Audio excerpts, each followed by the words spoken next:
but I would just remind trustees, if you're listening and you arrive, if you could just let us know when you do so that we can mark you as present and let the record reflect your presence. So I'd like to call to order the Planning and Priorities Committee meeting of Wednesday, March 1st. My name is Trustee Chernis Lynn. I am the chair of the TDSB. We're going to start with a land acknowledgement. If we could just ask people to rise, if able. We acknowledge we are hosted on the lands of the Mississaugas of the Anishinaabe, the Haudenosaunee Confederacy, and the Wendat. We also recognize the enduring presence of all First Nation, Métis, and Inuit peoples. Miigwech.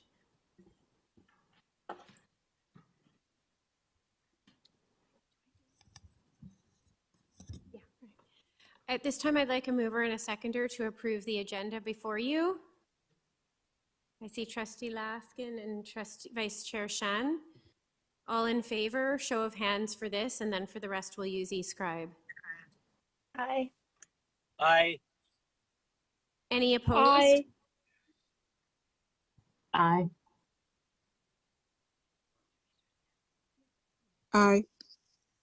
Aye. Okay, thank you, trustees, and that has carried.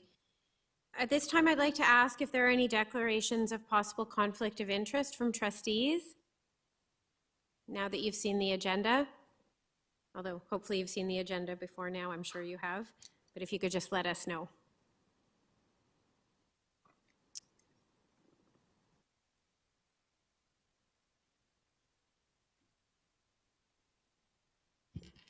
Okay, and let me just ask, Trustee Nunziata, are you able to hear us?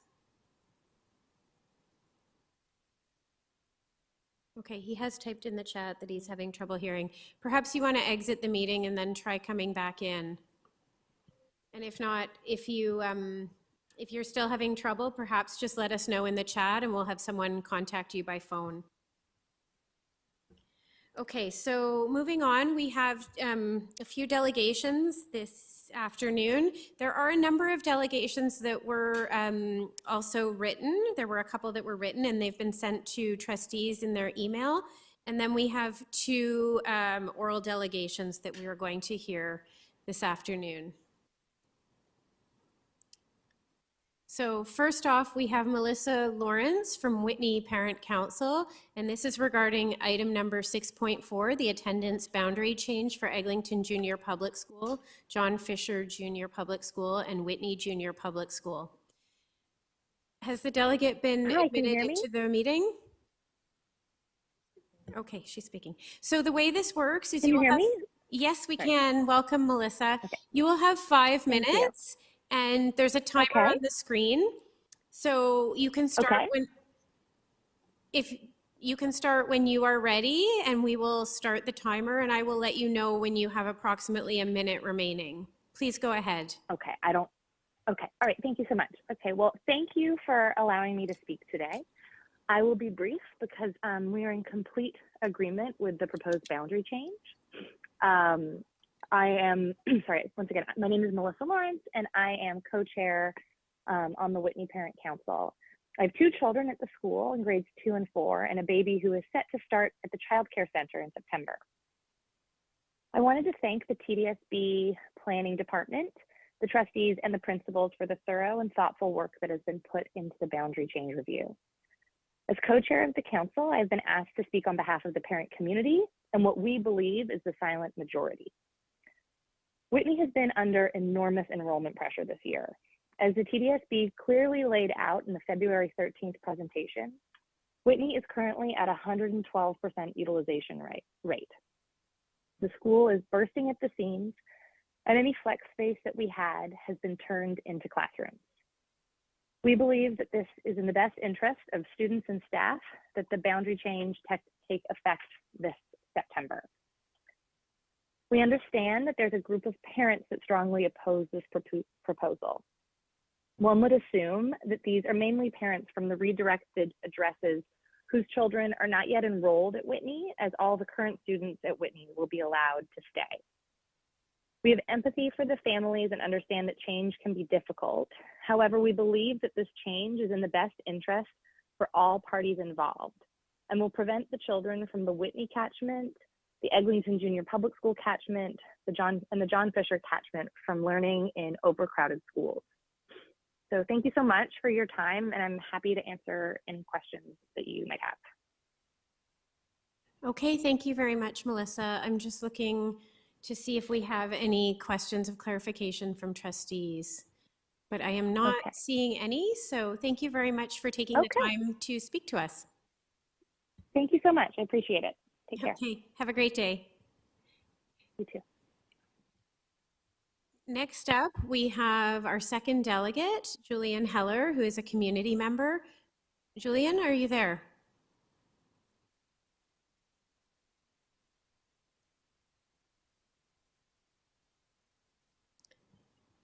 If you could just press *6 on your phone to unmute if you're having trouble.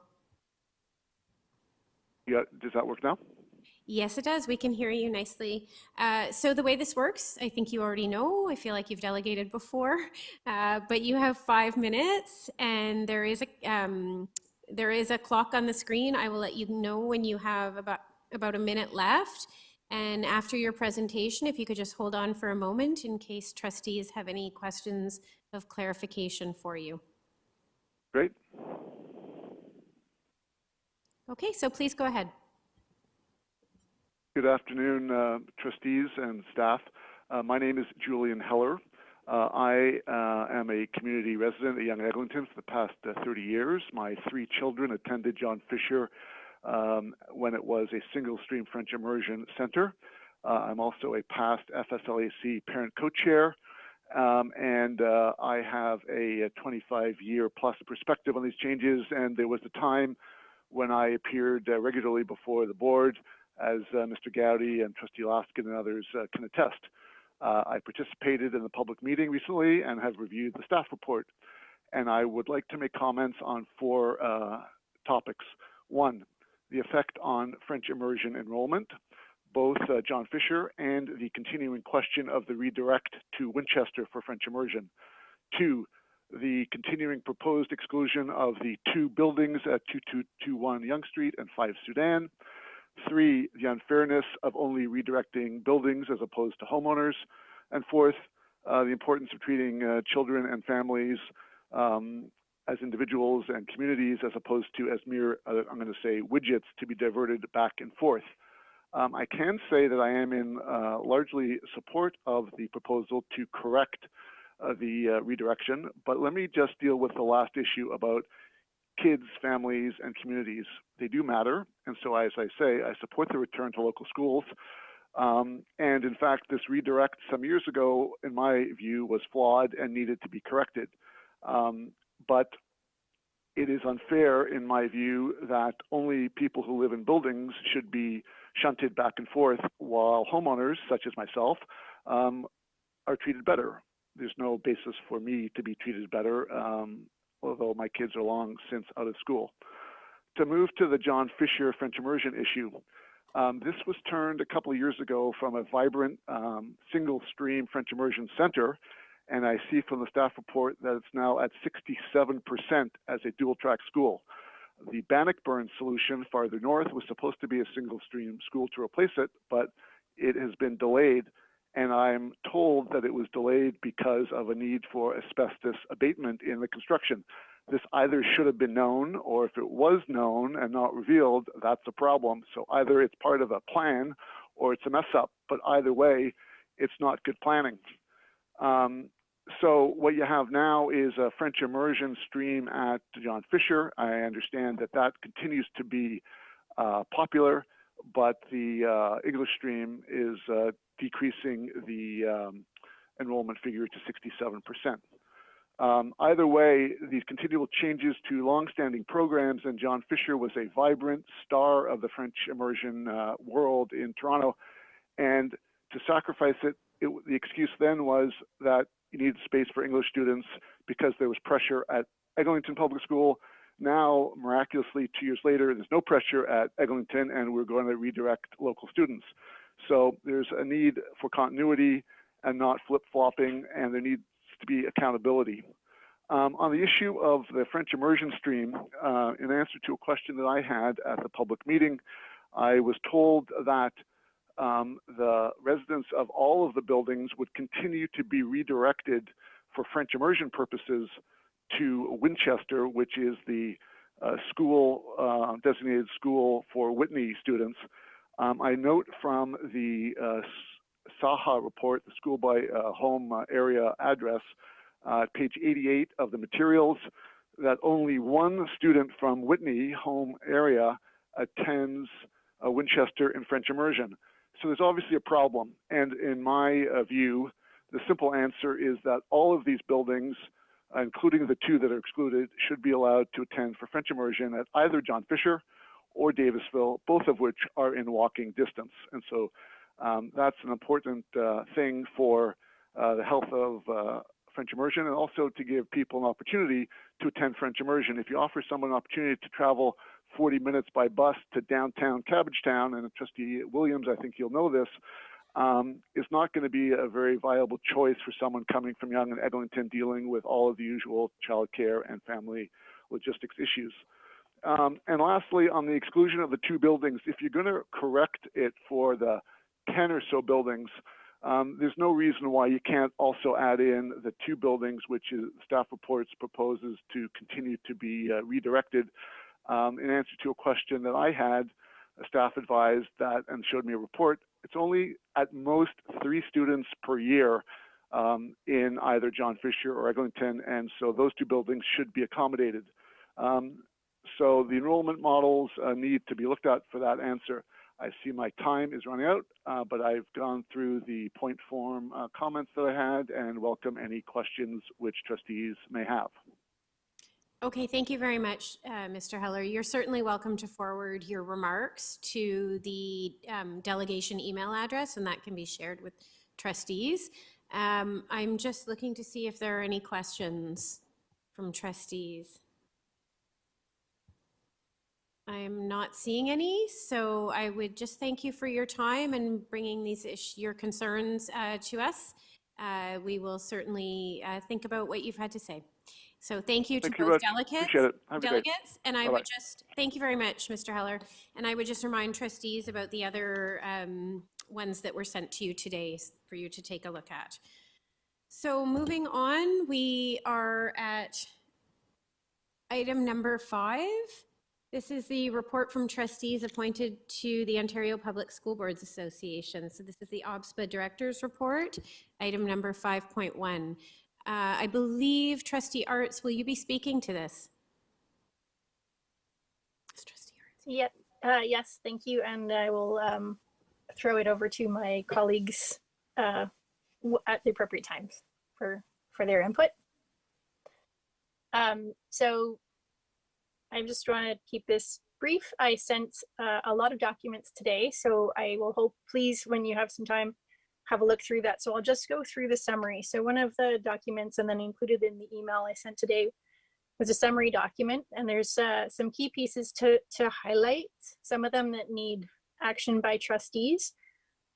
We've been sent some surveys recently through OBSPA, and the first one is around the OBSPA strategic planning, and the survey is going to influence or inform the redevelopment of the strategic plan for OBSPA. So if you haven't already filled this out, please go online and fill it out. It's really quick. It only takes, it says it takes 10 minutes, but it doesn't take that long. So there's surveys there. The deadlines for those have been extended till next week. So there's still some time to fill them out. So please do that. OBSPA now has as its helm, if you recall, as director, former trustee Stephanie Donaldson, and I will say that this has recently resulted in a lot more connections to media and advocacy at the levels that we want OBSPA to advocate on our behalf.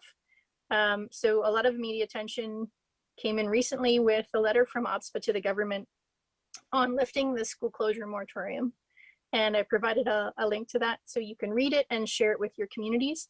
So as you may know, we discuss frequently the impacts of school closure moratoriums on our system or within the TDSB and how it impacts things like our secondary review and our ability to move forward, not just with building, but with right-sizing schools and repurposing schools to balance them out. And this is not limited to the TDSB. This has the school closure moratorium is negatively impacting boards across the province.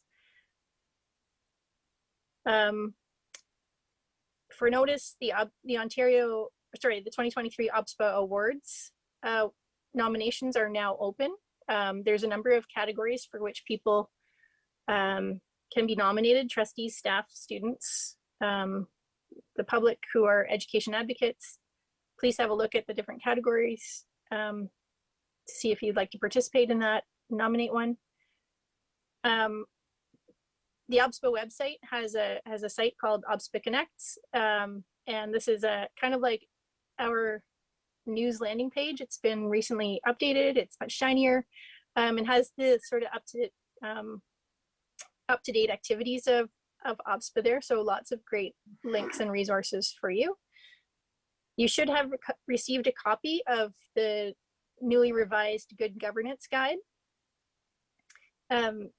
If not, check with Trustee Services. And also, if you prefer, the Good Governance Guide is now posted online. And then I've listed a number of upcoming meetings, some of them that will require trustees to register fairly soon. Actually, registration just opened today for the Education, Labor Relations and Human Resources Conference. That's here in Toronto at the Sheraton. It's open to all trustees.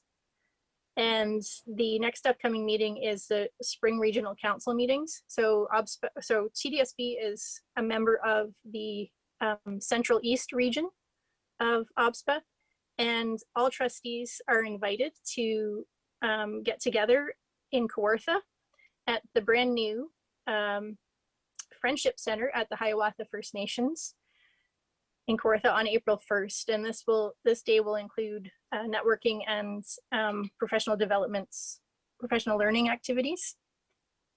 And it would be a really nice day out for all of us to travel up to the lovely Kawartha region and meet other trustees. So there's a number of other dates of items coming up, including the next board of directors and the AGM. So the annual general meeting is in Blue Mountain this year. That's June 8th to 10th. Again, all trustees are invited to attend. And then the big travel one is the National Trustee Gathering on Indigenous Education and CSBA Conference, or the Canadian School Boards Association Conference. That's in July in Banff.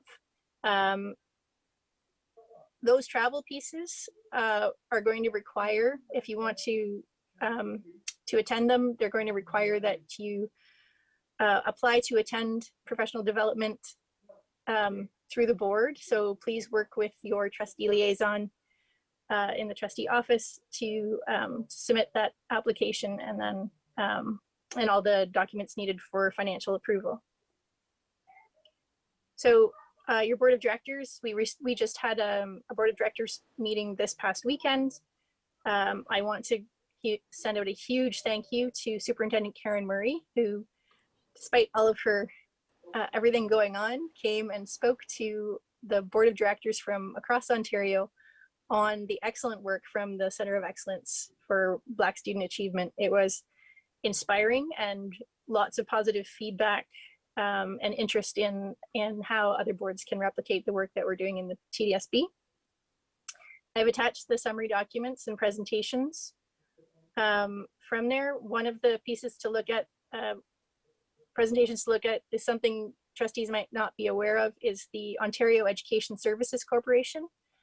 This is a collective group that represents us, Ontario school boards, in negotiating better access to services, better pricing for services, helping to coordinate resources and share resources between boards so that each of us isn't like reinventing the wheel in terms of, online platforms, database resources. They negotiate contracts for things like energy so that we get better energy rates for our school boards. So they're a really good resource for us. And I've attached my notes from and Trustee Dawson's notes from the Public Education Symposium. So there's a whole bunch of professional learning there. The OPSPA website has links to all the presentations, or sorry, most of the presentations that happened. So if you have any questions about that, please let us know. And I would pass it to Trustee Williams to give an update on the Black Trustees Caucus.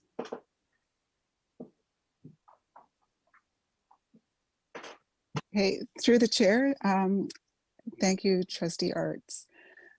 So just a brief background and where OPSPA, the Ontario Public School Boards Association, is with the formation of a Black Trustees Caucus. So back in August 2021, OPSPA engaged Turner Consulting Group to conduct a detailed audit. And this audit identified gaps in opportunities and for increased diverse trustee leadership, and made several structural and operational recommendations for explicit engagement, outreach, and capacity building.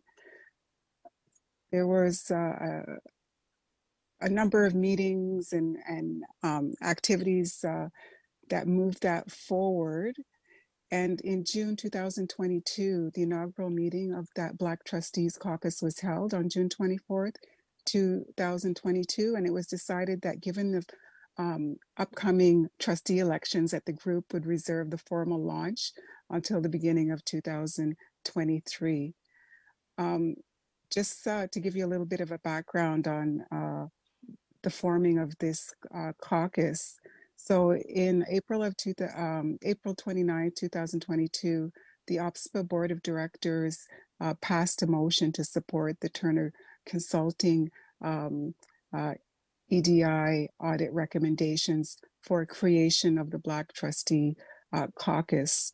At that time, it wasn't decided whether it would be a caucus or a council. At that Public Education Symposium that just took place in January of this year, January 26th to 28th, the new group of trustees who were interested and identified as Black met and had further discussions about the Black Trustees Caucus. So where it stands now, there's a working group that's been formed, and the next order of business, so to speak, is to have terms of reference drafted that will go to the OPSPA board for ratification at the June AGM. So that's what's being worked on now with the Black Trustees Caucus Working Group, working with OPSPA to draft those terms of reference. Happy to answer any questions if there are any. Thank you, through the chair. Thank you, Trustee Williams. And the last piece on the list was some updates from the education program and education policy work groups. So I sit on the education program work group, and Trustee Chernos Lynn is the alternate for the Central East region. And Trustee Laskin sits on the education policy work group as the representative, again, for the Central East region. So some of the things that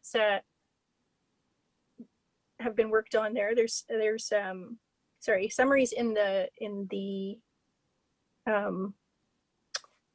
board of directors meeting summary has an overview summary of the two work groups, what the two work groups are doing. But I would, what's not mentioned there is that the policy work group has been working on, and we've given feedback on a letter to the government, quite extensive letter to the government on the need for a fully funded national school food program. So watch for this. It should be coming out soon and complements nicely the letter that's coming from our board on this matter. I shared some notes on the ministry initiative discussion. I had emailed trustees last week asking for your feedback. So we had a discussion, but there's still time to give input. So please have a look at the notes and let me know if there's anything else that you would like me to pass on. The goal is to produce some key documents and recommendations for the government on modernizing education. So we know from the ministry initiatives table, which is closed door, so we don't actually get to sit on that or see the notes or whatever, but we know in general that they've been working on a modernizing education strategy. And so we want to make sure that that kind of strategy is being informed by work from our school boards and what we see is needed for Ontario education. And the Ontario Coalition for Children and Youth Mental Health, which is led by the team at OPSPA, has put together it's called Let's Put Our Heads Together report on current conditions and needs for mental health and well-being in our school system. So I did mention this before as being in the works, but it's published, and please share with your networks about that. So if you have any questions, or if Trustee Laskin wants to add anything about the policy work group, please let me know. Thank you, Madam Chair. I think Trustee Arts covered it. Trustee Dawson, please go ahead. Thank you. Through the chair, I did just want to report also on the workshops that I attended, and also just generally to say that this was such a valuable symposium. I highly recommend it to all trustees for next year.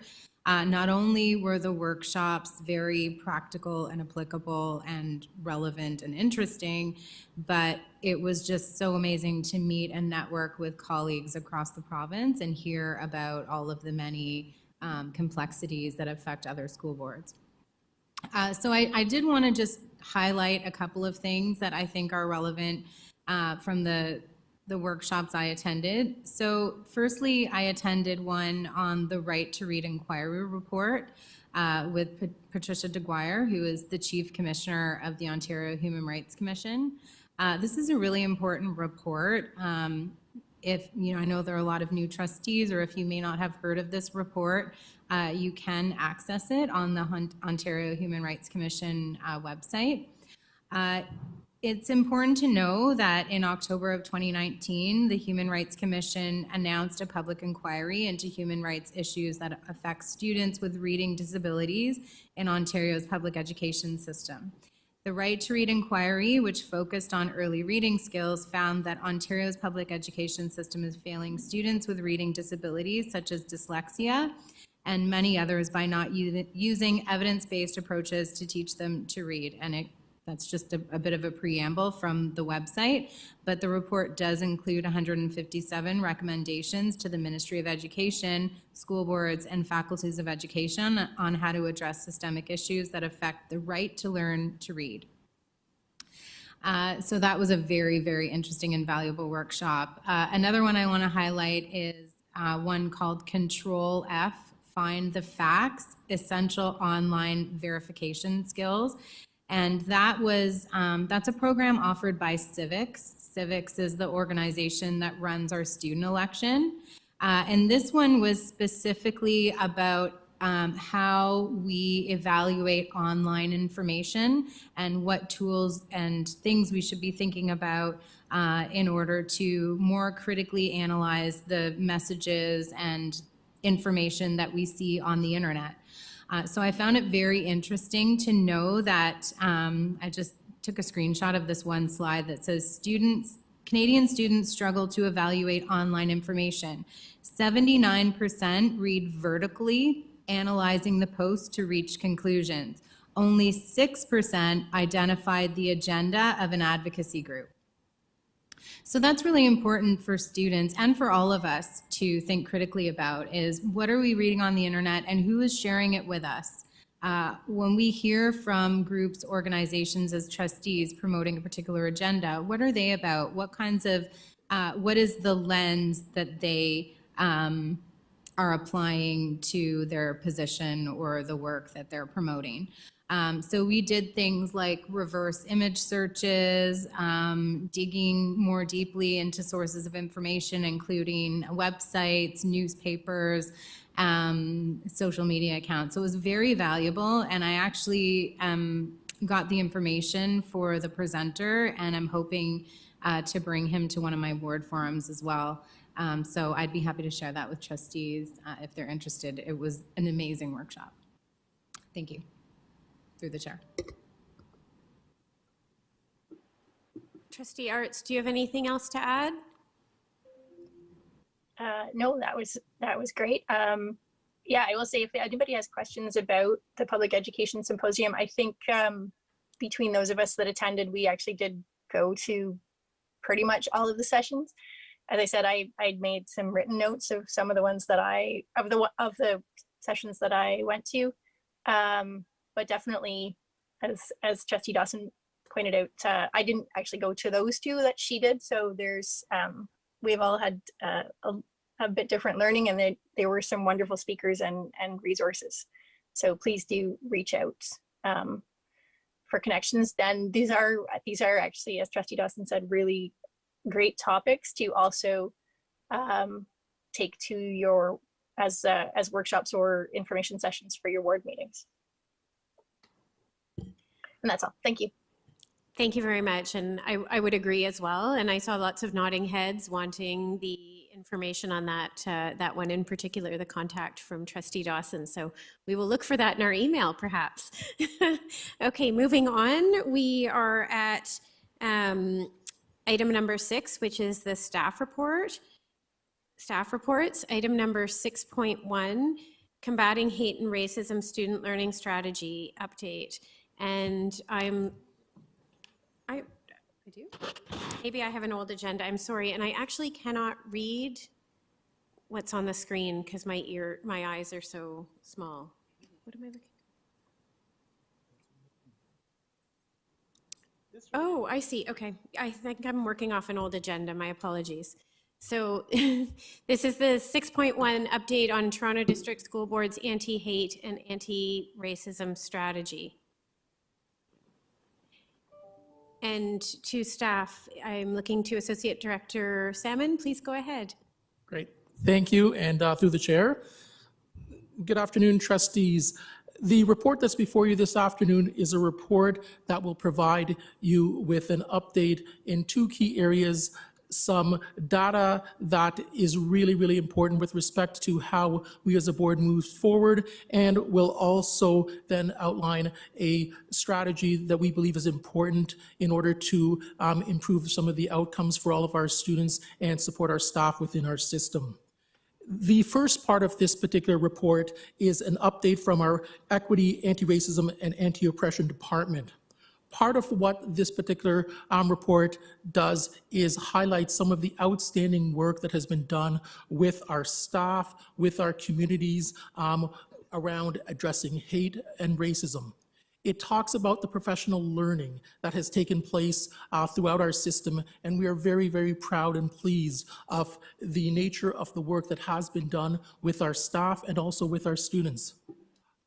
A great deal of the work is also work that has been represented through the Center of Excellence for Black Student Achievement, and that's also highlighted in some of the appendices that you will see as part of this report. The second part of the report is an update from our Combating Hate and Racism Student Learning Strategy. The work that we have embarked on last March has been work that is extremely important to our students, around teaching them critical consciousness skills and working with our teachers around being able to design, develop, and implement strategies in order to address hate and racism within classrooms.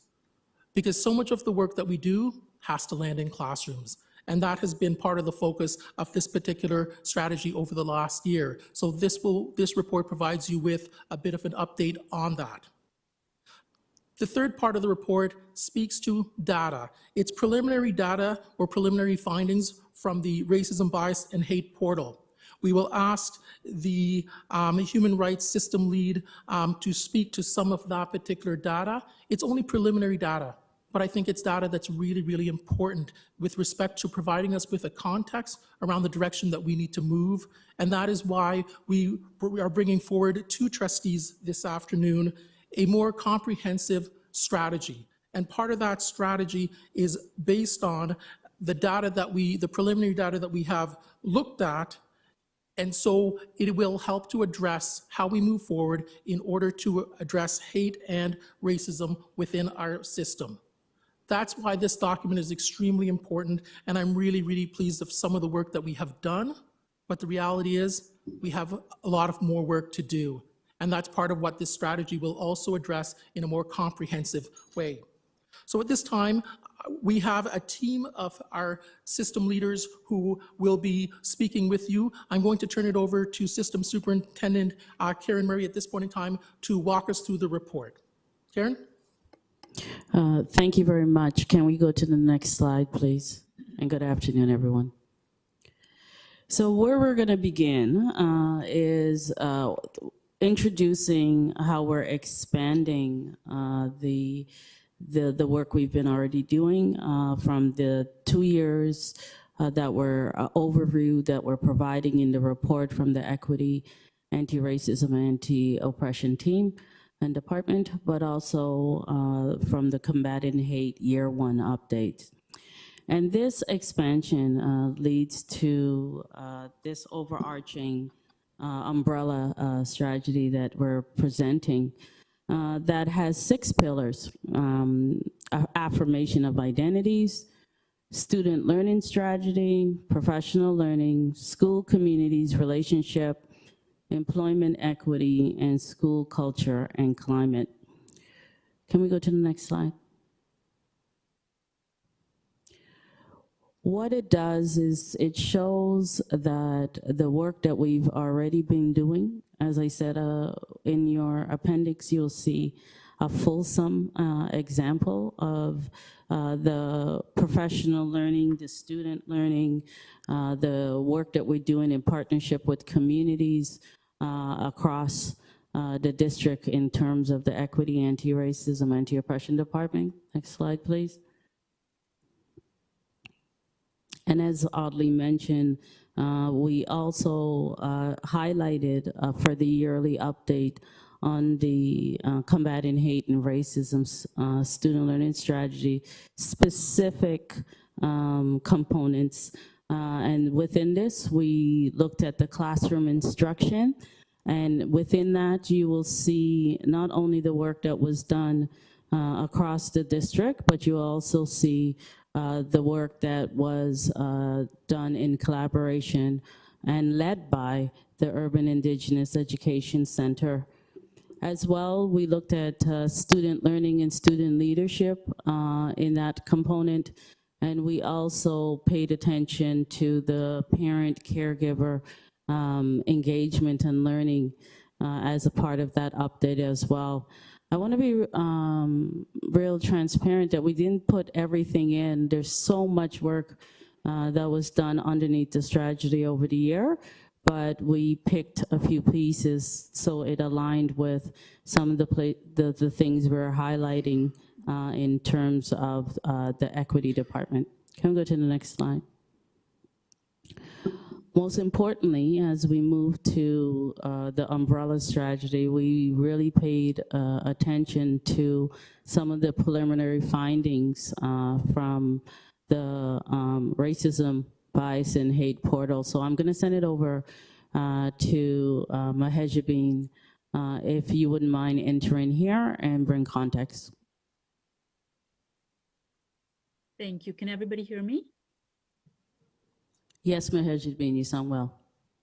Good afternoon, trustees. Through the chair, we're sharing with you the Racism, Bias, and Hate portal information that was collected over a period of a year in accordance with procedures 7 to 8 to identify and address for action incidents of racism, bias, or hate that occur in our school. This slide shows that of all the incidents that happened, that were reported to us, 56% were directed towards individuals who identified as Black African, Afro-Caribbean, or African Canadian descent. And the next group in terms of incidents were targeting persons identified as or the East Asian identity, and that's 5%. The next 5% of all incidents we are looking at, race was not listed.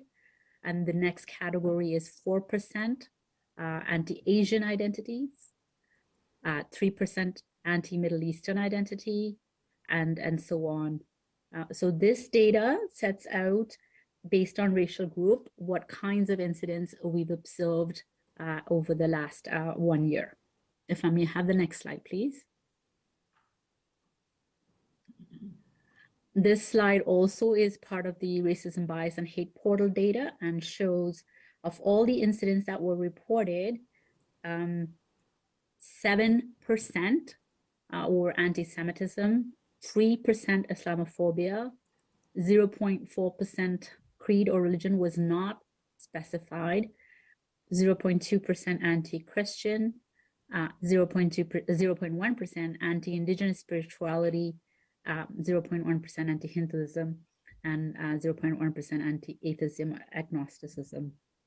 These incidents show that the systemic procedure is working in the sense that folks are identifying incidents, reporting them, and there's a follow-up process that happens through the work in the portal about what action is being taken to remedy in terms of systemic issues. That's all the information I have at this time. I will pass it back to System Superintendent Karen Murray. Thank you. Thank you very much. Can we go to the next slide, please? So what we wanted to do is really kind of give a full picture of the intentional work we've done to date. Can I go to the next slide? And as we enter into this new expansion, I want to identify some important pieces to it. One, we're moving to a comprehensive 2-year strategy and action plan. Not only does it reaffirm our commitment, but it sets specific objectives tied to action, outcomes, and specific timelines that are tied to specific issues of hate and racism that continues to take place in our system. It engages not only family and caregivers and community contributors internally and externally, but it also allows communities to see themselves in the actions. So these distinct plans are going to be specifically designed with community and community voice, and will look different based on what community needs under those 6 specific pillars. We want to make sure that community sees themselves, and also that we hear them in regards to what matters more.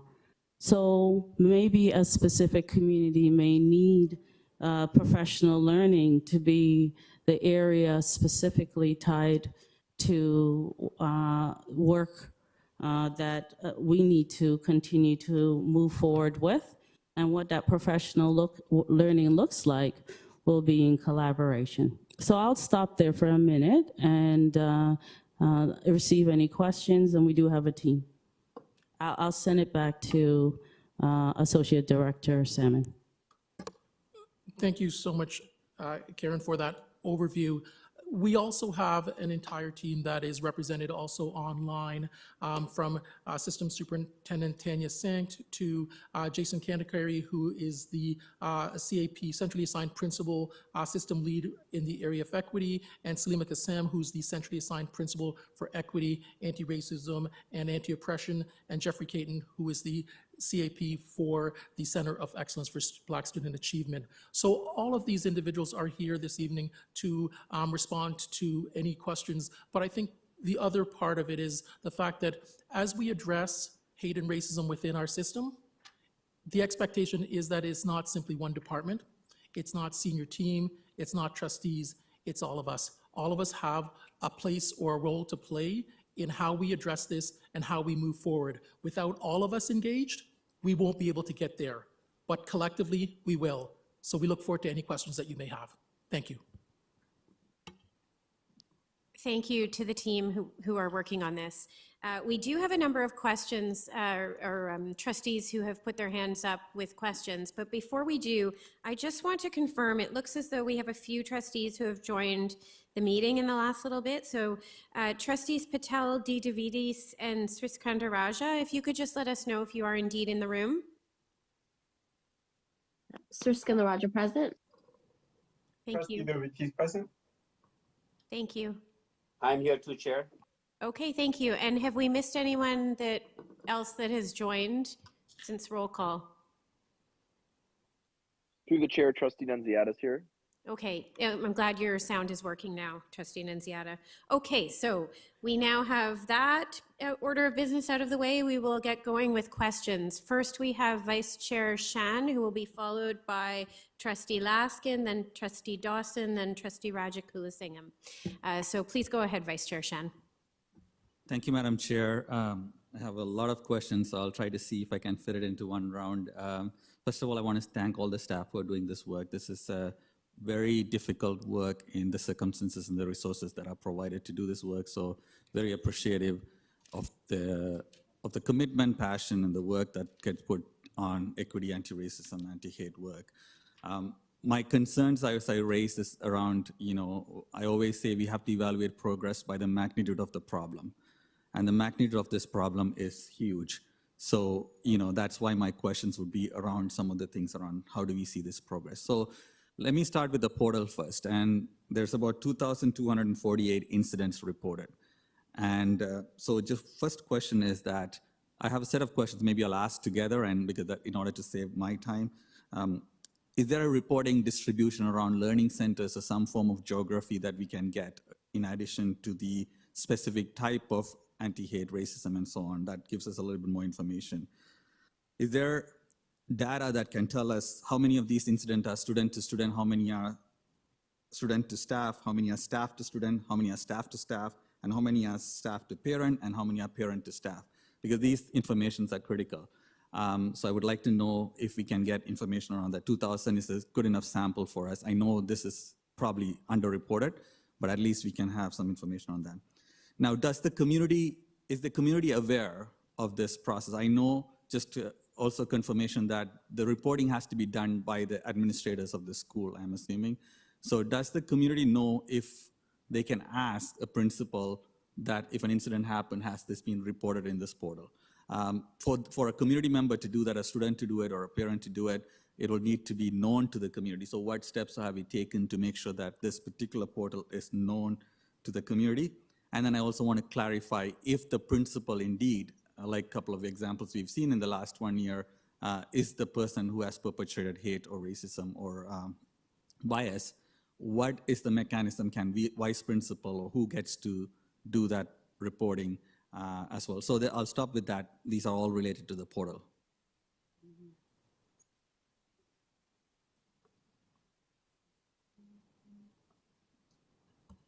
Through you, Madam Chair. Sorry, through you, Madam Chair, those questions. So thank you. Staff will respond. Thanks. Yes, thank you for that. I think through the chair, just writing them down.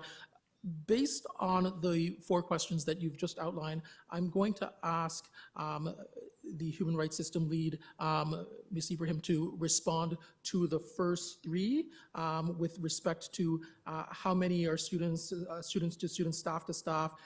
Is the community aware if they can ask the principal to report? And what is the mechanism? I'll respond to the last one about the mechanism, but if Mahijabeen could please respond to the first 3.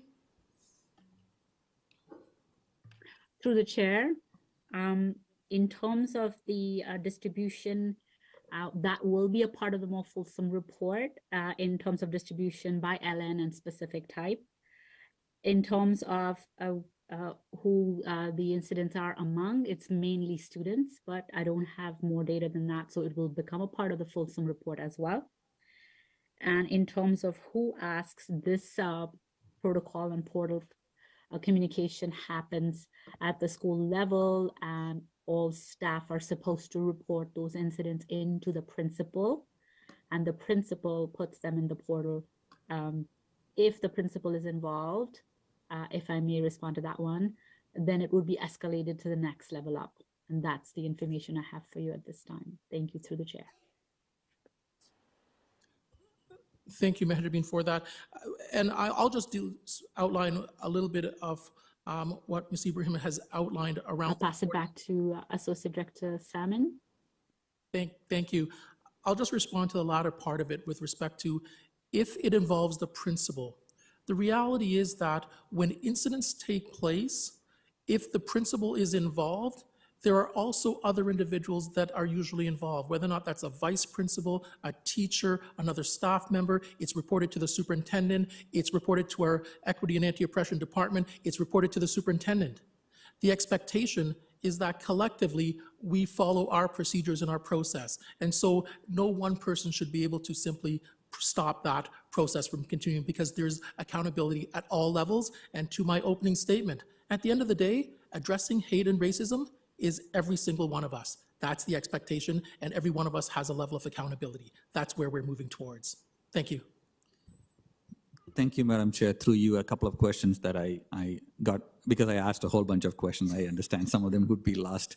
One is around what have we done to increase the awareness of this tool to the community? I also want to reiterate, then there is a wholesome report that is coming at some point that would have all of these additional data around distribution, around types of incidents and so on, just to see if there is actually,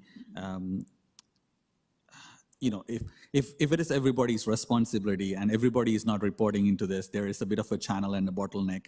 And I wanted to ask if it's what happens in a situation where a principal knowingly has not reported an incident of hate, racism? Is it like a duty to report? Is it binding in performance, binding in discipline, or is it just a good to have data type process? So through the chair. Thank you, through the chair, if I may begin. Good afternoon.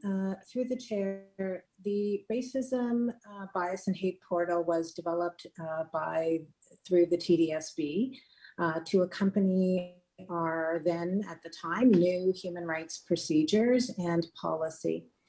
It is still relatively new in our system.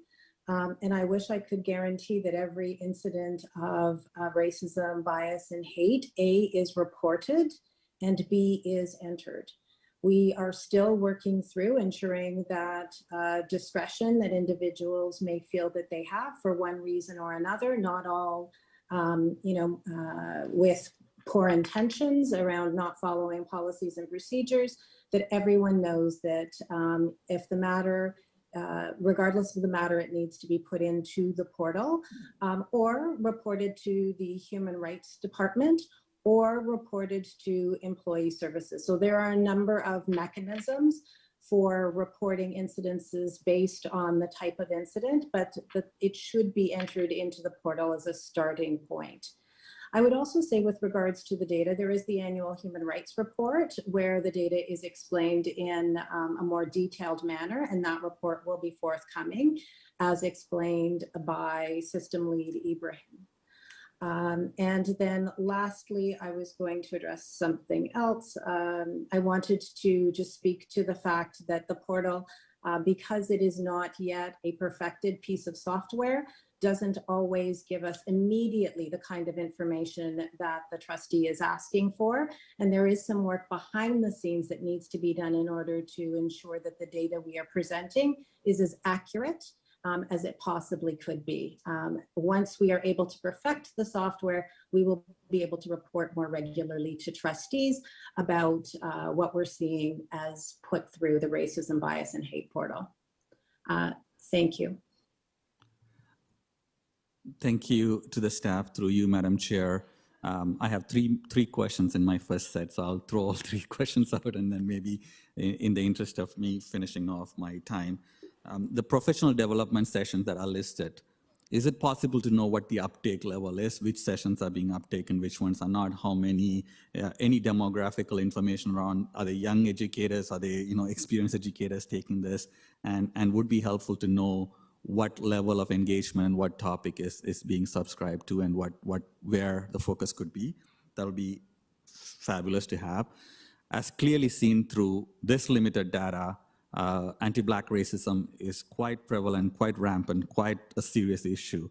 And what is happening, if it's 2,000 data and about 57% is over 1,000 incidents that you have, or we have as a board, information about, what is happening with that information to shape very targeted, very specific ways of addressing anti-Black racism. We have amazing programs to support our young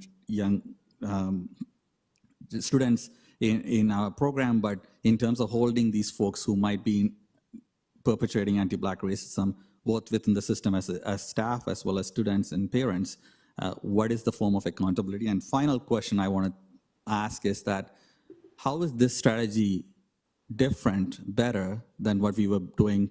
If you were to list 3 things that this is doing differently than the one we were doing, the work we were doing in 2021, I would like to know, because one of the things community asks is it like a repackaging of the same? I'm not saying it. It is just we've been doing equity work for a while. What are 3 things that we could say solidly different, solidly better than what we've been doing in the past years?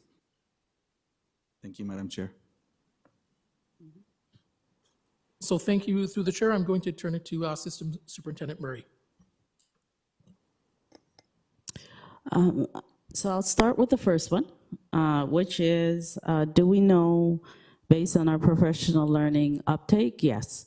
And how we know is that many of the sessions go through a process we have here called MyPath, and which that means is when people register for the sessions, we are able to know how many people take up that, and that's in many different ways. So because many things are virtual still, even though we're moving to in-person, it does give us a little bit of take-up of who attends. So that's in terms of the professional learning. And then also know that we do a lot of job-embedded learning within schools. And so the work that is done in schools, so this is not the ones that people come to based on interest, we would be able to know because we're personally inside those spaces, inside those schools, working with those staff. So that's the answer to the first.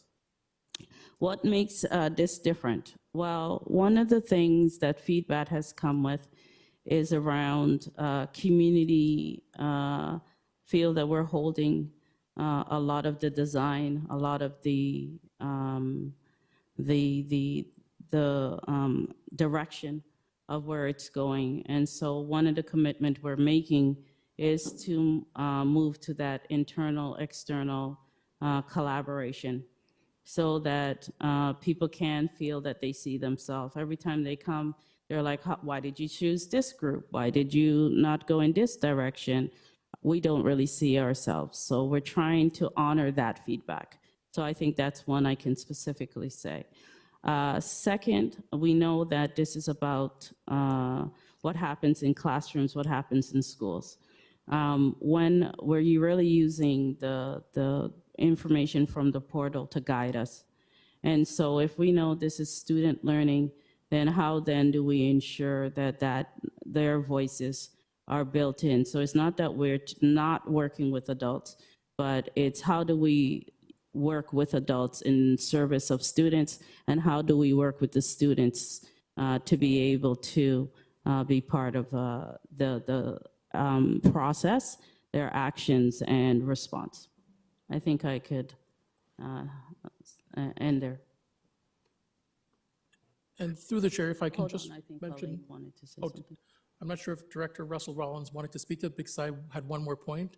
Director, did you want to speak to this? Go right ahead, of course. Thank you very much. Through you, Chair.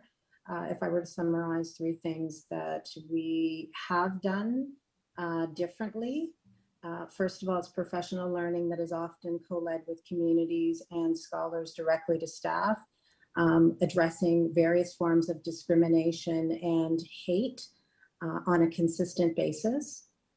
Certainly there is more work to do, sadly, but that certainly has been more consistent and has been co-led with community and researchers, community groups outside of TDSB staff.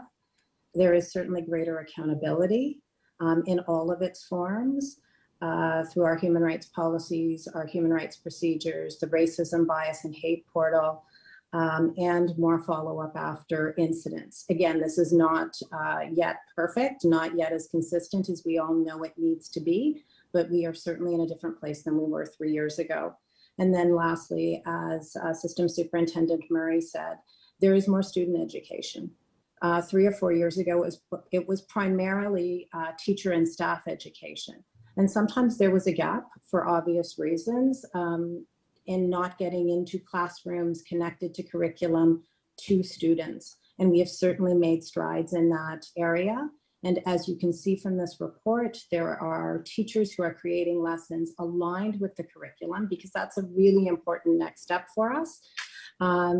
Those lessons are coming forward, and that's something that we will be able to provide to teachers at different grade levels as part of various aspects of the Ontario curriculum that they are already teaching. And then lastly, the strategy expansion that is proposed or is outlined in this report will see us consistently address areas such as Islamophobia, anti-Semitism, anti-Asian racism, and other forms of discrimination and hate through the 6 pillars that have been identified in this report. This allows us to work together where there is overlap in how discrimination is experienced, but also to look at the uniqueness between and among areas of discrimination and or hate. So that's our next set of work to do, and certainly aligns with the decisions taken by the board over the last 3 years.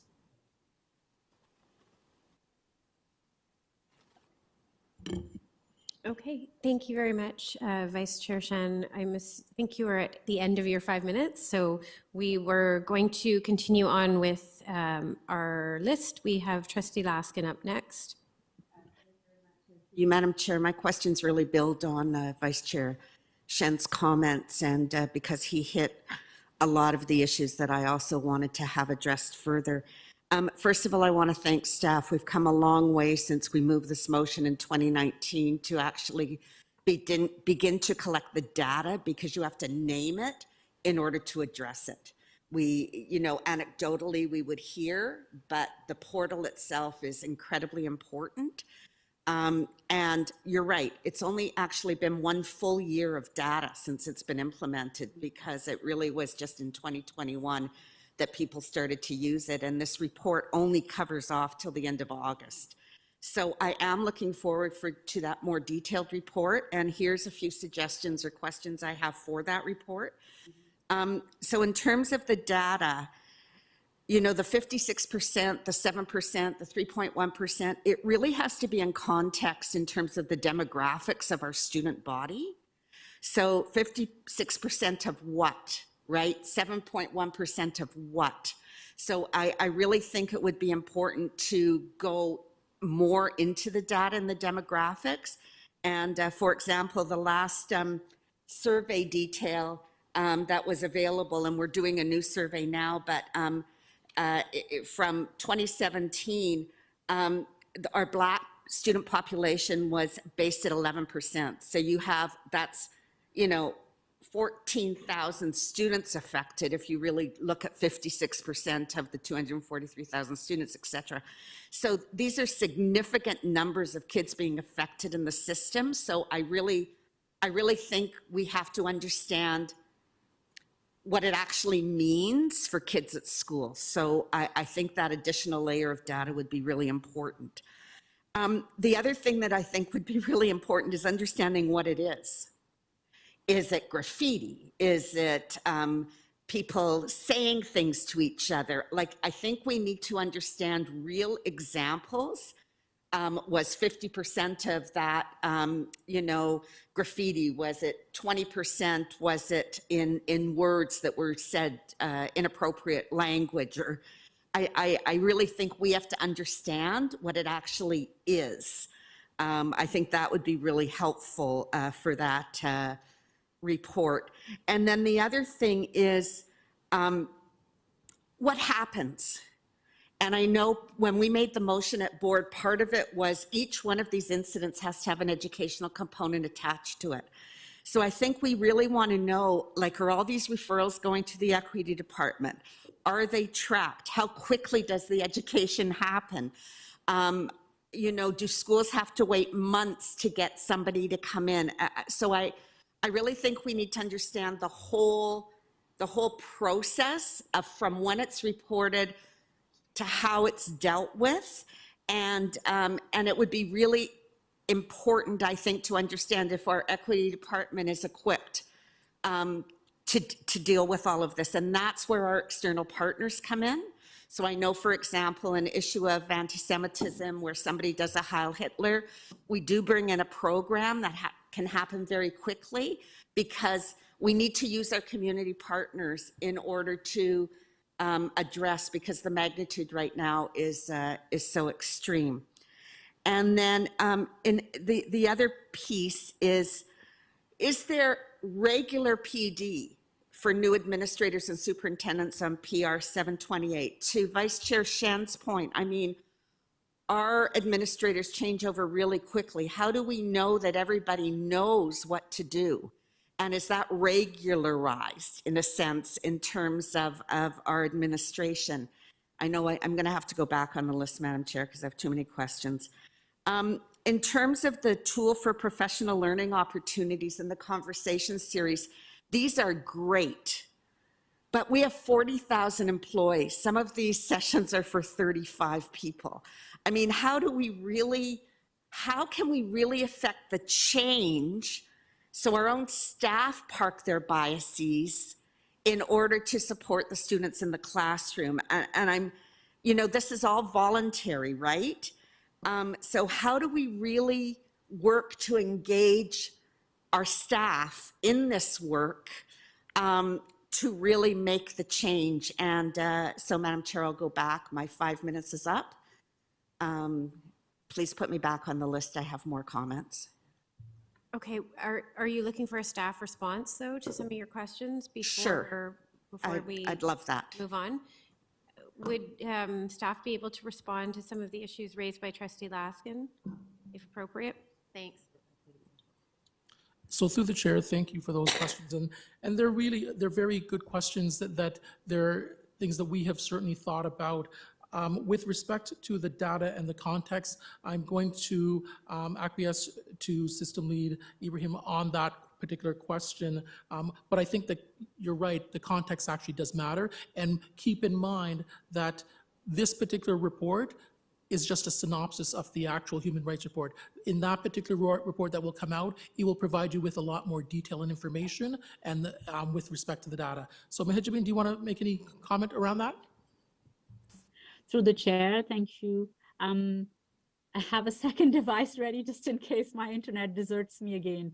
Thank you for your patience.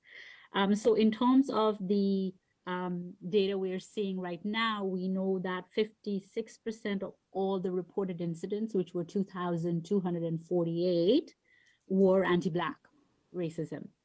5% were East Asian, anti-East Asian, and so on. So that's sort of the preliminary data in terms of what happens next.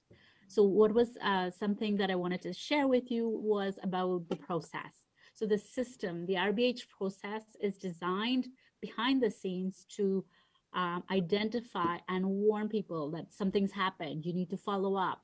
This happened at your school, your principal. So principal will know, the superintendent, the SOE will also know, and so on.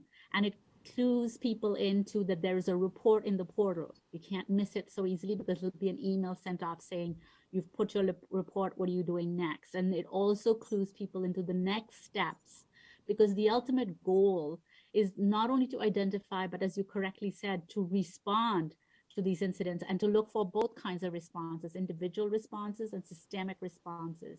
So one of the mechanisms through which that happens is the procedures establish a pathway to call meetings with the key people on at the table. So the SOE, the superintendent can be there, the principal, the equity department, UIEC, so the Urban Indigenous Education Center, the Human Rights Office, and so on and so forth, to problem solve about that issue, and also think about what are the systemic issues that need to be addressed. And that information is also collected. So this portal is very important because it cues to action each and every person. That's a critical part. So it's really a response tool, and it cues people to action. We're able to see that people are taking action. The superintendent is able to go and see what's happening in their LN, and so on and so forth. So that's very important. In terms of the question about education and so on, in terms of bases, we take a rights-based approach to education. Students come into this relationship with the right to the service of education from a school board, and therefore we are very concerned about that. That means all staff are on onboarding required to take human rights courses. And as Systems Superintendent Karen Murray explained, there's additional professional learning that is scaffolded onto that. And some of those are mandatory compliance elements, and some of those are, as to add that additional piece. So that's some preliminary information that I can share. With that, I'm going to turn it back to Associate Director Salmon. Thank you.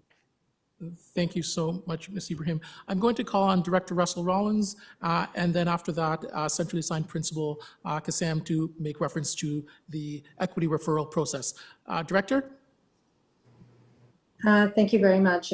Through you, Chair, if I may just add, I believe one of the questions that has been asked that we may not have answered, and it will be answered in a more comprehensive manner in the Human Rights Report, is what are the majority of the issues that have been entered into the Racism, Bias, and Hate portal. I believe from conversations with System Lead Ibrahim that a good portion of them are slurs. And so staff will have a follow-up to address slurs and epithets that are being made by students. So that is certainly an area of concern, and more information will follow about our next steps in that regard. We continue to struggle with the number of areas that we know we need to provide professional learning support for our school-based staff and leaders. Many of which are connected to the curriculum, math. I heard Trustee Dawson speak to Right to Read. Those are areas that are part of what we would consider compulsory learning for staff in order to support students. We need to bring together our work in equity, anti-racism, and anti-oppression together with the teaching of these subjects, because we cannot approach this in an isolated fashion. But I do want to assure the trustees that there are courses such as the ones that are outlined in this report. There are school-based professional learning team meetings that connect to areas of equity, anti-racism, and anti-oppression. Learning network meetings with principals and vice principals also provide learning in this area. New teacher professional learning. There are school and classroom-based presentations, Heritage Month facilitated learning opportunities for staff and students. And just to emphasize what Ms. Ibrahim said, also we are working towards having compulsory courses as part of the onboarding when individuals either join the Toronto District School Board or move into another role.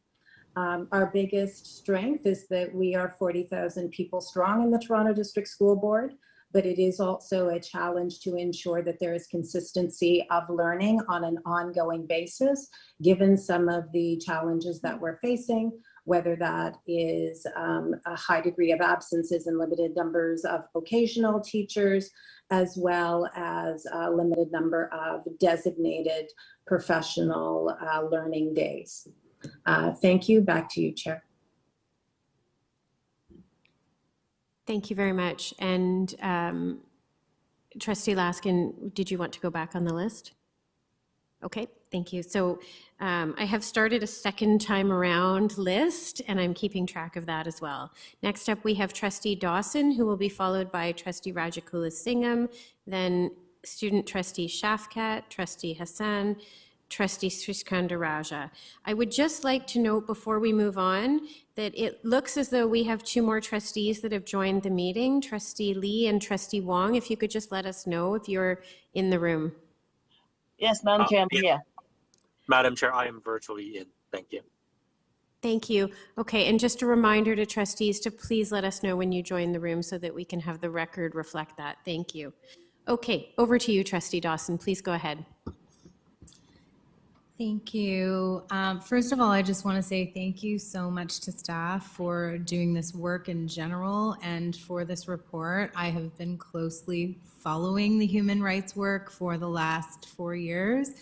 And I also have seen this plan in action in my ward and in my children's own school. So I do have a few questions. Do we know, or will it be shared, the number of incidents by learning center? And then just to elaborate on some of the points made earlier by my colleagues regarding the nature of the incidents, is there a way to capture incidents that have taken place in the community that impact students? So an example of that is, you know, graffiti in the neighborhood, let's say, or for instance, there was an unfortunate physical assault of Black students in my neighborhood at the bus stop outside the school. And they were targeted by a business owner on that street. So how are those things being captured and responded to in this portal or otherwise? And then with respect to consultations, I mean, my understanding is that this process is being continually refined, and you know, how are we working to account for intersectionality in this work? You know, we're sort of documenting things in a linear manner, and you know, student identities are more than that. So how are we accounting for that, or how will we? And then you know, to the overall, so the one slide about the anti-hate and anti-racism strategy, the tailored action plans developed together with communities. We have a couple of motions coming forward about very specific and intentional work in particular areas, and I just wondered how are those things? So, for instance, the caste oppression motion and the Islamophobia motion. How is that encompassed in this work? Is it by the tailored action plans? I think that those are my questions for now. Thank you, through the chair.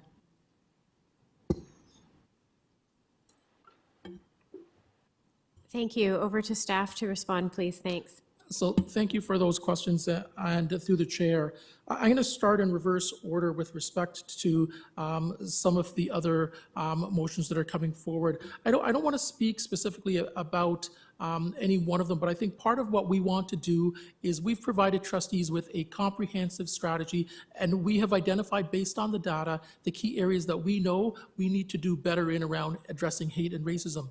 As we are looking at a universal, comprehensive strategy that will address each one of them. So as different things change and different things come to the forefront, we want to be able to incorporate those into the strategy in order to allow us to be able to move forward, keeping in mind that addressing hate, once again, is all of our responsibilities. And one of the key things becomes that what we do in one particular area may be very beneficial in another area. So we want to be able to do that cross-pollination process within it. I'm going to go to how are we accounting for intersectionality? Make no mistake about it. Whether or not we are talking about the anti-Black racism, or we're talking about homophobia, or we're talking about some of the other challenges that we're facing, part of the professional learning is focused around intersectionality. And I'll give you the example around students with special education needs. This year, that has been one of our key focus because of the fact that I understand and identify that students come to school with a full range of identities, and we need to be able to address that in the learning and in the professional learning for our staff. So that is a complete focus that we have. When it comes to incidents that take place off school property, if an incident has an impact on a school community, and that student or that staff member walks back into the school in order to report, then the school has a place in trying to support and trying to address. So I hear the notion that things take place off school property. The reality is, as long as it has a nexus to our building, we will engage, we will support, we will address, we will report. The last comment with respect to the data by LC, I'm going to go back to Ms. Ibrahim. I'm not sure if she answered that initially because I know our vice chair had asked that particular question. I'll ask her to respond to that particular part of it because that would be in a report that's coming up. Ms. Ibrahim? Thank you, through the chair. Certainly we can look at how to produce that data. As Director Russell Rollins explained, this is a database that was really designed for action. And so there are some kinks we need to work out, but certainly I will take that back to see if we can go to the LC level as well. Thank you for that. Back to the chair. Thank you. And I'll just like Ms. Murray to make one last comment. Thank you. And I think the only thing I want to add is the term distinct was intentional, which means that, and it's happening right now, as we work and respond to addressing issues that are happening in schools, community would like to see specific actions. They look different for every different thing. So if we're addressing anti-Black racism in one place, sometimes we're addressing Islamophobia and anti-Black racism and the intersections of those two things at the same time. So when we think of the pillars, sometimes the key piece will be the affirmation of identities, and the professional learning might be the thing that is specific for that action plan that we are working through, addressing a larger issue. In another situation, it may not be that. It may be something else that sits within the pillar. It might be the whole idea of school culture and school climate is the thing, and we may need support in order to make that happen. So yes, it allows for, I will say, customized ways of engaging when we talk about specific schools across the district, as we know. They're not all the same. They're not monolithic, based on community, and also what community needs to, in terms of supporting us as partners internally and the work with other departments across the district. I hope that helps a little bit. Thank you. It does. And through the chair. Okay, so what I'm hearing is very helpful. It helps me to understand that these motions do have relevance in complementing this work. That's amazing. I wondered, so I'm going to give a very specific example because it is nuanced and it is something a question that comes up for me all the time. So is there a difference in whether or not something is, so use of the N-word, for instance, if it's between two Black students versus a white student, a Black student, how is that being managed? So that's one of my questions. The next question is with respect to just outside influences in the community and also parent treatment of staff? Like, how is that being managed and unpacked? Is that also recorded into the portal? And then I have one more question, but I'll just deal with those for now. Thank you. Thank you. And through the chair, Ms. Mary? I think in terms of the first example, I will say this. There is awareness, and then there's education. I think one of the things we're noticing, and we've done actually a lot of work and created resources, not only video resources for schools to access, but also written resources. We do professional learning across the system around that. We've brought in some educators, including our relationship with author Lawrence Hill, in conversation around what that looks like in terms of text, etc. All to say this, there is the education around the world is very, very important.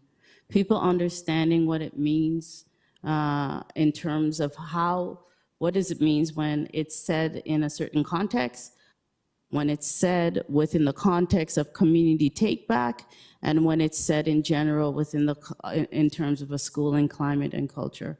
So education is one of the things we're doing in all of our schools in regards to that, and how then that impacts what is reported and how it's reported is a factor. Thank you for that. And with respect to the notion of the treatment of parents with respect to staff, part of what we have committed to doing is making sure that we provide a level of education around the parent concern protocol, and making sure that we also have a board code of conduct that also applies to parents as it does to staff. So that has been part of the mechanism in order to address some of those situations or challenges that we face within the educational system. But we also have to keep in mind the notion that parents as partners and how we work with them in order to get at resolutions to situations that we know are impacting them as they are impacting us. Thank you for that. Thank you very much. Through the chair, 2 more questions.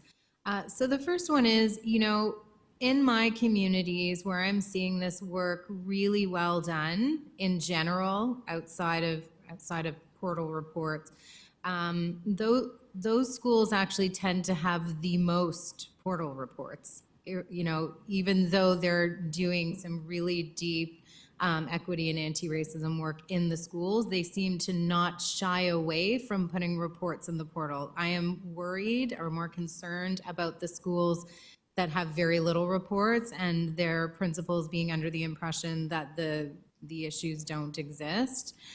So how is that education happening, or how is that being addressed? And then the second thing is bearing in mind that many of our communities don't feel empowered to access this process, and that many cases go unreported. Would we or have we considered an anonymous reporting portal for parents, or a reporting portal that goes directly to a central human rights area outside of the local school, rather than relying on it having to be reported directly to staff due to fear? So thank you for that particular question, and through the chair. Part of our approach to the notion of some communities may not feel empowered in order to report. We within the TDSB have a variety of different ways that parents and staff and communities do report. Part of my role when as the former executive superintendent for employee services was the whistleblower documentation that the TDSB has a very fulsome way for staff, for parents, for community to report on issues and have follow-up. What takes place in that particular case is the report comes in to our investigators, and our investigators then engage, depending on the actual nature of the allegation, with either human rights or employee services in order to bring it to a resolution. So there are methods to allow communities and individuals to report situations that are challenging or problematic in an anonymous way. I will ask System Superintendent Murray to make reference to the first part of that question. I think that's an important question. And one of the things we know by research is the more people are educated and aware, the more they will see these and notice and name and be able to move to addressing.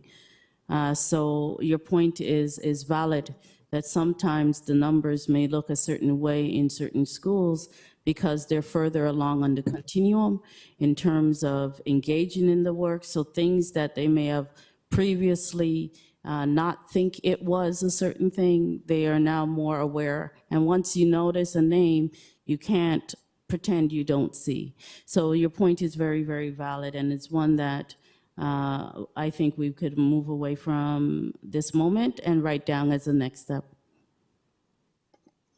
Thank you, and through you, Chair, if I may add, we have thought about, and in fact are planning for multiple ways for incidents to be reported. One of the hesitancies that we have as staff, however, is the lack of staff to be able to follow up on complaints when they come forward. We lose trust with communities when we are not able to follow up in an immediate fashion to some of the reports that are being made. We have discussed with the Board of Trustees in the past that our human rights team continues to be in transition. It is an area of high demand and high workload because of the number of reports that are coming forward. Some may use that as a benchmark for things that are negative that are happening, but in fact, when people are reporting, we are actually engaging in education and doing our very best to address the incidences as they arise. So we will have to look more at a staged progression of increasing reporting mechanisms to ensure, that we are able to follow up in an immediate fashion consistently with informed individuals who are able to inform our response processes and our education processes in order to build trust with those people who've been the most impacted and are making the reports. It is a frustrating place to be, but in full transparency, opening up wider reporting would just mean greater backlogs, greater frustration, and perhaps people feeling in our system that we are not able to respond adequately. So we're constantly working through what that could look like so that we are able to be responsive within the resources we have.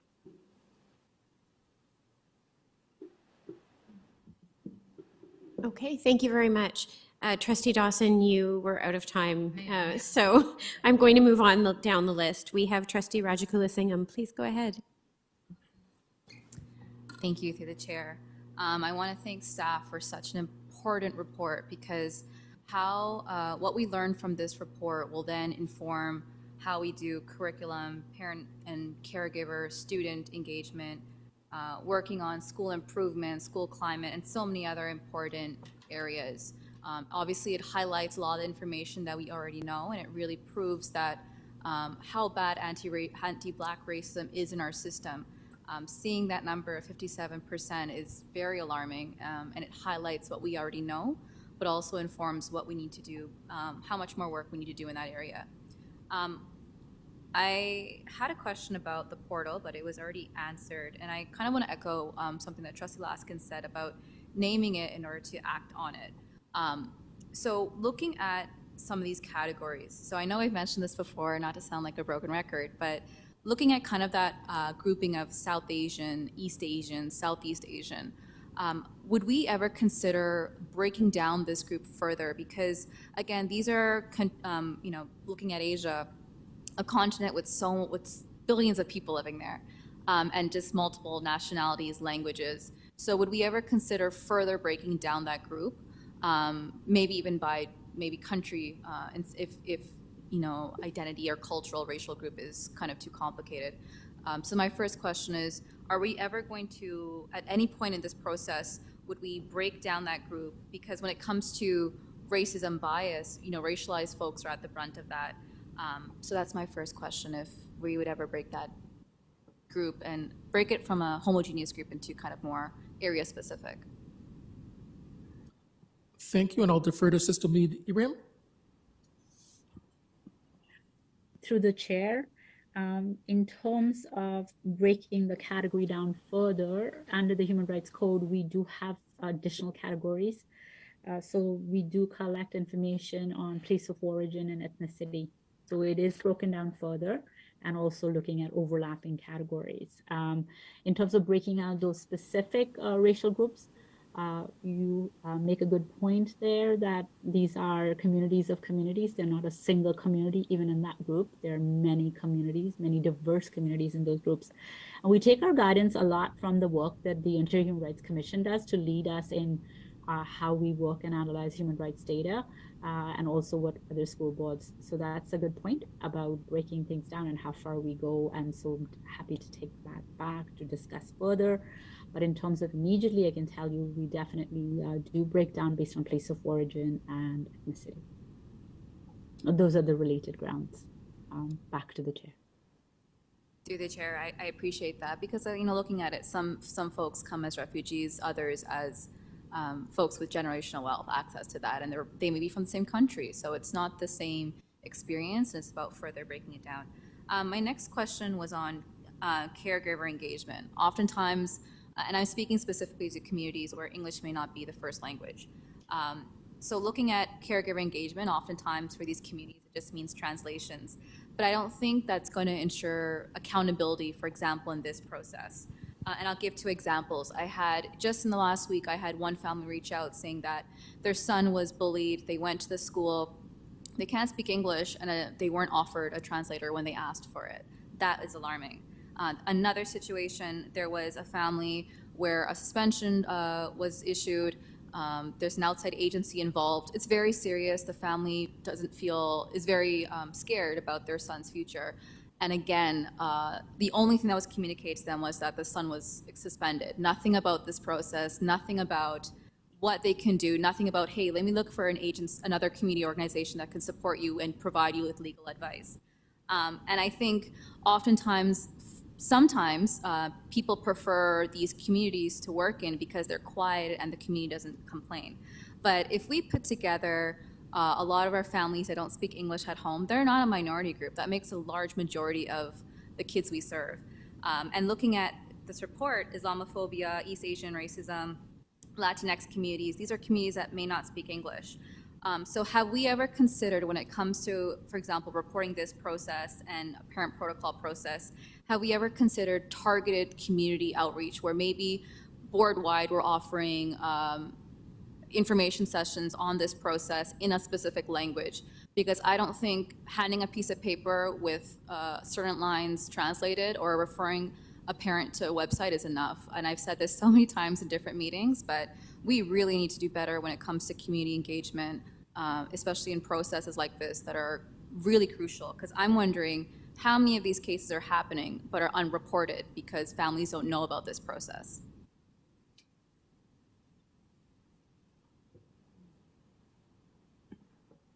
Would staff like to respond? Yeah.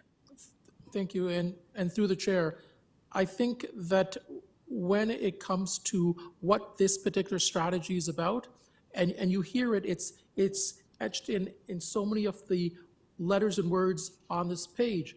It's about us acknowledging that we can't do this work alone, that we need to reach out to parents, that we need community voice, and that is what you're hearing in this particular equity report. But it's also what you're hearing in our school safety update that's going to be coming, and you'll hear a lot about that, because that is the direction that we as a board are moving towards, because it's important, because we can't do it alone. So thank you for pointing that out. At the end of the day, we need to work with communities in order to address some of these particular concerns, but there's a myriad of other concerns that communities and parents need to be a part of. What you've outlined with respect to a parent asking for some type of translation and not getting that, problematic. I think that's, I'm going to leave it at that, and that should not be a situation that's unfolding in any of our schools. But our expectation is around engaging in communities. That's what this document is actually speaking about, and so thank you for outlining that. Absolutely. Through the chair, I hope that if we can get to a point where we're communicating this process to families in a language or a way that they understand, that also is accountability factor for us. And I think an important question was asked by Vice Chair Shan, that when we get the Learning Center report breakdown, we get to see which communities aren't reporting it. And I think that's really problematic, especially in our communities like mine, where English is not the first language spoken at home. So if that group is really low, then I think there's work that needs to be done there. My final question is on employment equity. So in March 2021, in the teacher hiring policy that was brought forward, Trustee Sriskandaraj and I made an amendment on setting targeted hiring targets for underrepresented groups in our staff.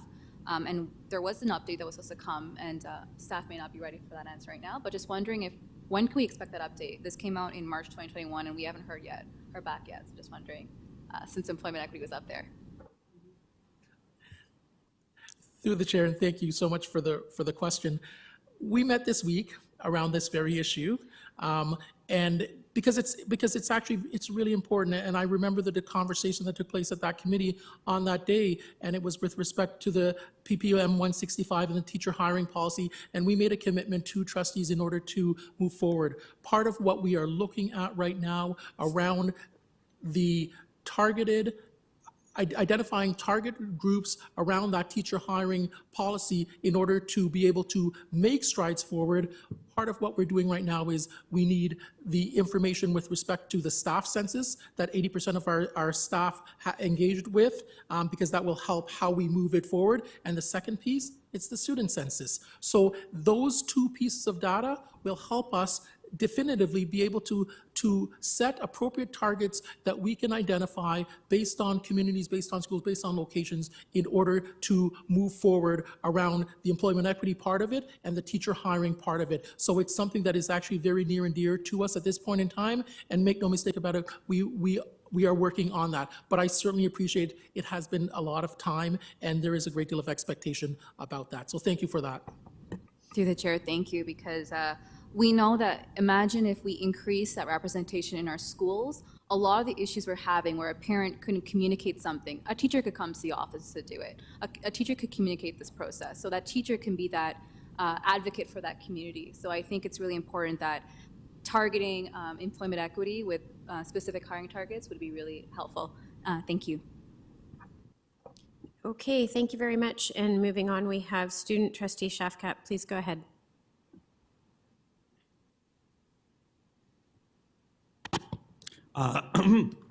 Apologies, thank you, Madam Chair, and through you. I'm looking at the report, and one of the 6 pillars, or rather key components of disrupting hate and racism is cyber safety and digital citizenship. And we know that youth, often young boys, are targeted on social media platforms, online, with hateful messages that tend to find their way into our classrooms. And so I have a question for staff on what work are staff currently engaging in to combat online hate and the spread of said hate from online sources into the classroom. Through the chair, thank you for the question. I'm going to ask Century Assigned Principal Jason Kandikari to respond to that. Mr. Kandikari? Thank you, Associate Director Audley, and through the chair.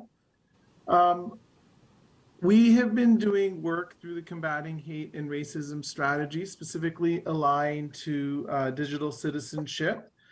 There has been ongoing professional learning that has been offered to staff on ways to be able to combat hate and racism in online spaces, to be able to identify what it is, name it, and notice it.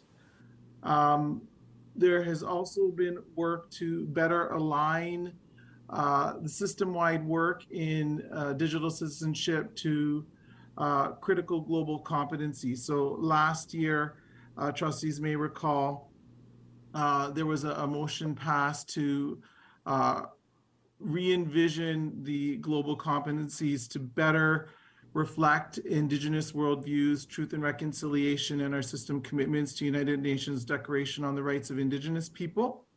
And so that is ongoing work that staff have been tweaking some of the resources, and they're actually in the process right now of creating a Modlet of learning, which will be released to the system hopefully in the spring, that will tie in learnings around digital citizenship, but aligning that better to critical global competencies. Back to you, Associate Director Audley Salmon. Thank you. Thank you, through you, Madam Chair. Then as a follow-up, let me just clarify a little bit. As I've said, often hateful ideologies that are found online find its way into the classroom. And so first, I want to thank the centrally assigned principal for the response, but our staff provided any training to identify the spread of hate within the classroom, specifically from online sources?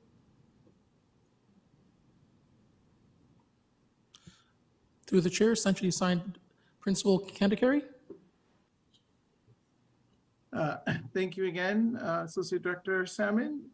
Right now, we are offering, there is professional learning available through MyPath for staff across the system, but this Modlet of learning that we are going to be releasing for the springtime will really, I think, enhance this work, and there will be system-wide promotion on the opportunity for staff across the district to participate in the Modlet learning. It is going to be offered as an asynchronous learning opportunity.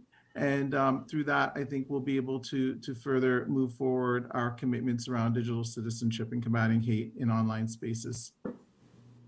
Back to you, Chair. Thank you, through you, Madam Chair. Those are all my questions.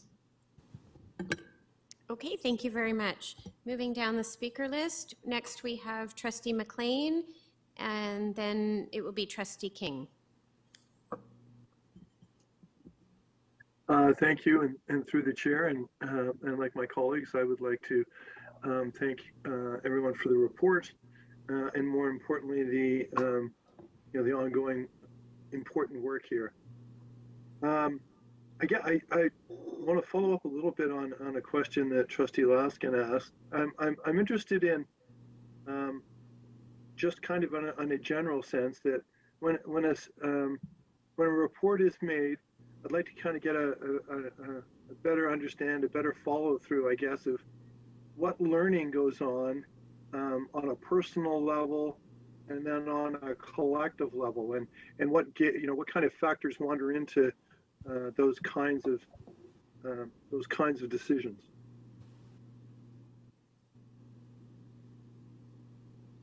So through the chair, thank you for the question.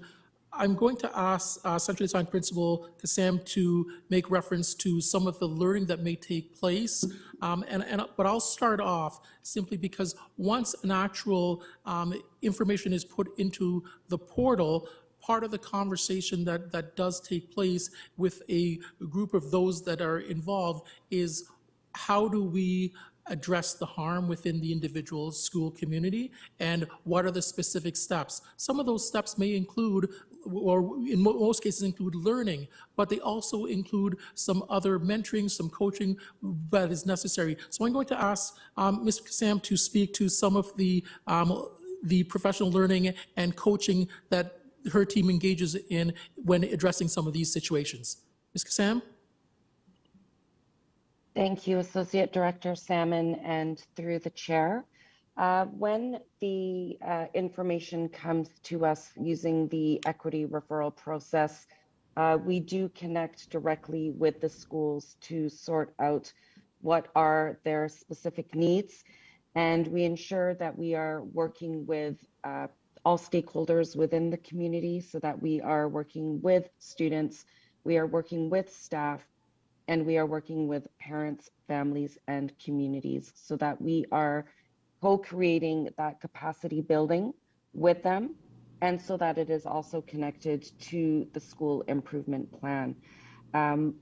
We have K-12 learning coaches that will work directly with staff in classrooms so that the learning is happening with educators at the same time as it is happening with students, as System Superintendent Murray talked about.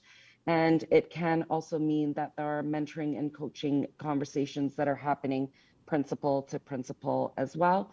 We also connect all staff with professional learning opportunities that are offered throughout the system through multiple departments, including our own. Thank you. Thank you, Century Assigned Principal Kassam. The last part of it is just the collaborative approach that's actually taken, because depending on the specific situation, at times Tanya Sank and those from the Indigenous Education Center will be involved. At times the individuals through the Center of Excellence for Black Student Achievement are involved. At times it's the equity. Depending on the situation, we bring together the team in order to provide the support and the learning. It's a very collaborative approach. Thank you. Thank you for that, and again through the chair. Yeah, I'm listening, and I'm encouraged by all the work that's being done and the thoughtful work that's being done, and the nuanced ways that we go to try to be of assistance and turn them into learning opportunities. But I'm also stricken with the as I'm trying to figure out, is there a role I have to play? Can I be can I be constructively play a role in this? So I guess what I'd like to know, is there a way to break this down to create certain thresholds that trustees would be aware of if you had certain issues in a school, like in a school or in a cluster of schools, and I guess my initial thought was, well, why would I could potentially have a ward forum and ask a speaker out to come and speak to this, and if I knew which areas of my ward that this was of a greater concern or a greater challenge, I would, without identifying the school per se and trying to create negative perceptions out there, but I could strategically have it in a particular school's library or a gym, so that would make it easier for certain communities to attend. We've got, a lot of us have big geographic wards, and sometimes I hear from parents that, where I have my ward forums are, part of the problem. So is there a way to break it down and be helpful for us to try to play an active role to try to be constructively helpful? Thank you very much. Through the chair, we appreciate the question. Superintendents and executive superintendents have access to data about schools and in the learning center and ward. And so the most accurate information, I think on an ongoing basis, a couple of times a year, could easily be shared with trustees by the superintendents of education who support schools in your ward directly. And so we can work through executive superintendents of the learning centers to have a process where twice a year, 3 times a year, you're provided with updated information about the trends, types of incidents that are happening generally in your ward, so that you are able to, as you see fit, work with parents and or raise issues as you deem appropriate through your ward forums, newsletters, and other ways in which you interact with families in your ward. Thank you, Director Russ Rollins. I'm going to ask System Superintendent Murray to also conclude with this part. I just wanted to position that one of the things we're really focusing is how do we be proactive, and Trustee Laskin kind of mentioned this earlier. It's not just the responsiveness of when an incident happened, and so one of the things that we do and this is the entire department, and I know other departments does this as well. So this would be either through the Center of Excellence for Black Student Achievement or from our Equity, Anti-Racism, Anti-Oppression team. We are at ward forums. We come out and have these conversations. I know the Urban Indigenous Education Center is available to do that as well. So I just want to also position that some of this work is work that we have to do ahead of time, not only when in the moment of responsiveness based on incidents. Thank you. Well, I'll start initially with Director Colleen Russell Rollins. The offer of, semi-annual updates would be beneficial to me. I personally would benefit from that in terms of kind of highlighting knowledge I didn't have, and maybe there's a way to be constructive. And I definitely believe in the concept of trying to be preventative and increasing knowledge and awareness so that that we prevent instead of react. But I do recognize that schools that are having bullying issues are more interested in bullying prevention than schools who aren't having them, kind of thing. The knowledge that it exists within our society in itself, while we will all kind of concede that it does, sometimes it needs to be a little closer to home before we can get everyone's attention and the need to be proactive in playing a role. So the information would be helpful to me. So I hope the senior team will give that some consideration, and thank you all.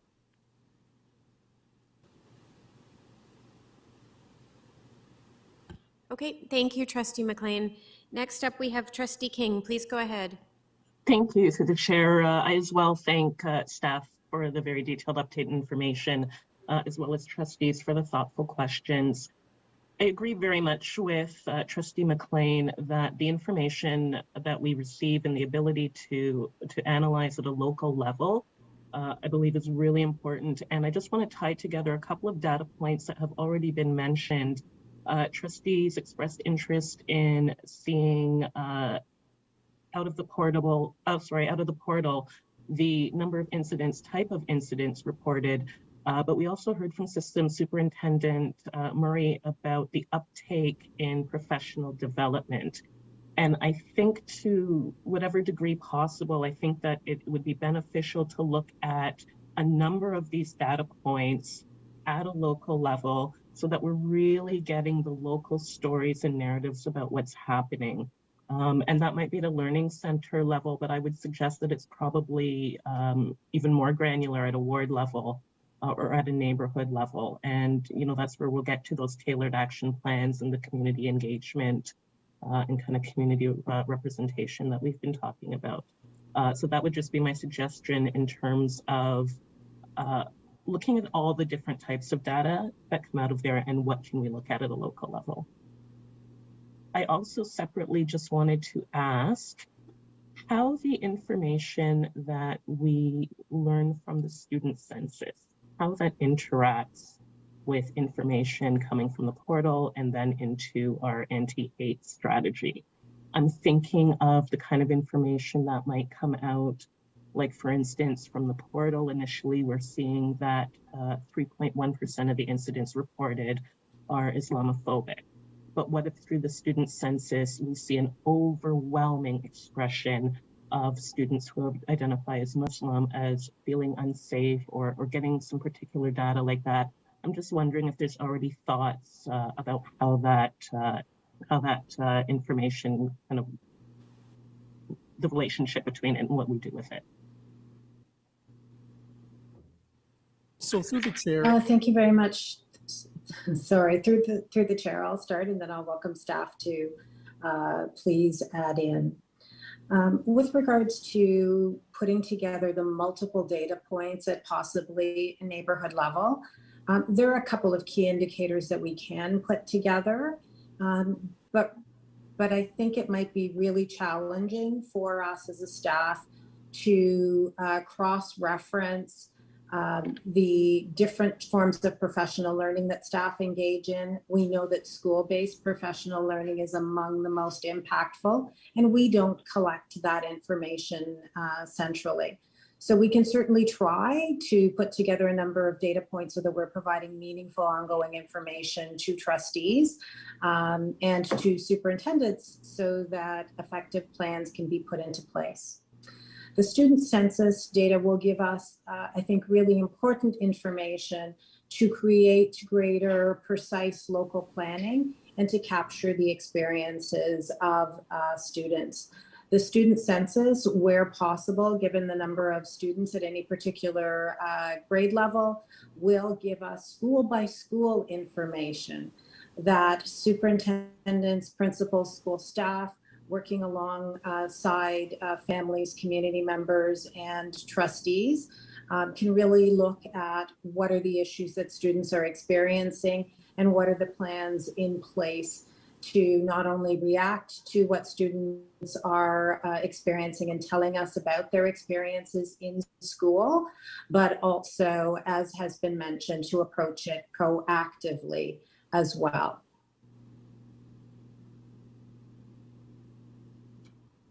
Thank you, through the chair.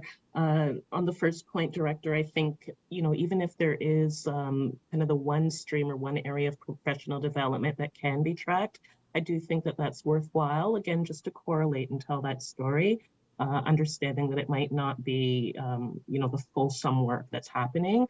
I think that we're very concerned with measurement, as we've heard, and I think trustees, including myself, would like to be able to see and understand and report and share with community on the progress at that level in our wards as well. Thank you. Okay, Trustee King, does that conclude your questions? All right, thank you. So we are now on to round 2, and I have Vice Chair Shan followed by Trustee Laskin. Thank you, Madam Chair. I just wanted to say that, a few years ago, we would have not had a strategy that names certain things explicitly. In fact, some of the school boards across the province don't even have the word anti-Black racism in their equity strategies. It's unfortunate. But we as TDSP can be proud that we have explicitly named many of these things in our report. But I think we can go further as to develop a very concrete, targeted, well-informed, community-informed, grassroots-informed strategy for each of these things. And I think that's where it still has to be coordinated, but at the same time, it has to be relevant, responsive, and engaging to those communities. So I think we are far ahead, but we can always lead more.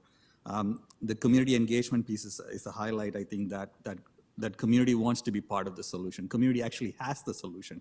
Our young people have a lot of solutions to provide. And so going into our students, engaging them, because one of the things we talked about yesterday in a meeting with the Muslim community is that sometimes parents who have migrated would tell the students not to take it personal, not, brush it off, be tough, develop a thick skin. This is a different country. And so that kind of messaging has led to a lot of underreporting. So the student engagement work that TDSP is doing is critical, because that will give the tools to our young people to be able to communicate some of these challenges and let the parents know as well. I do think data is critical, but also we have to be very careful how much we read into it. It is to inform. It is to inform different things. So more we can get, as we had talked about, would be great. This strategy has greater accountability than previous strategies, and which is great, again, to note. What I wanted to ask, though, is that, there are a few things that I mentioned. For example, employment equity. I'm a big proponent of employment equity, but employment equity alone is not an anti-racist strategy, because we know a lot of people who are racialized may not be anti-racist.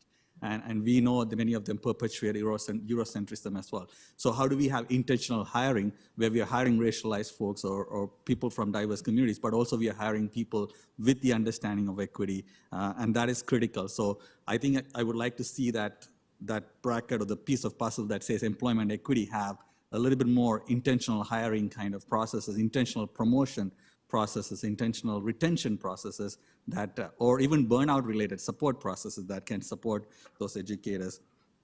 I do think that, in a previous incarnation of me being in a school board trustee here in 2016, I passed a motion to have a very customized anti-racist, anti-oppression training for all sections. The secretarial staff have a lot to do with the environment, school climate, and what is the level of engagement, support, and so on that particular segment of our population, staff population, are going through. How do caretakers, in our teachers' college, we were told, two important people in the school are secretary and the caretakers, and everybody knows that. And what level is that anti-racism school climate thing is going into other sections is important.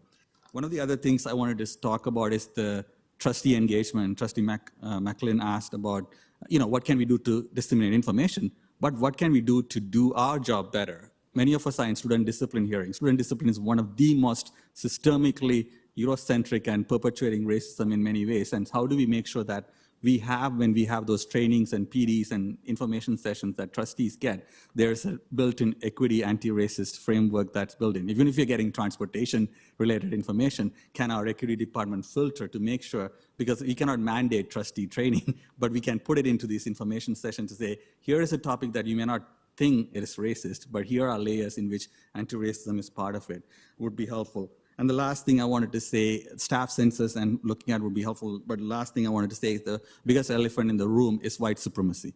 And we can name all the other ways in which we may be framed as victims, as racialized communities, of all these different forms of racism, but the root causes of it around colonialism and white supremacy. So how do we take this strategy into a level where we will be challenged? There's going to be a lot of, after I speak, I'm going to see a lot of Twitter feeds that says, I named white supremacy in a boardroom.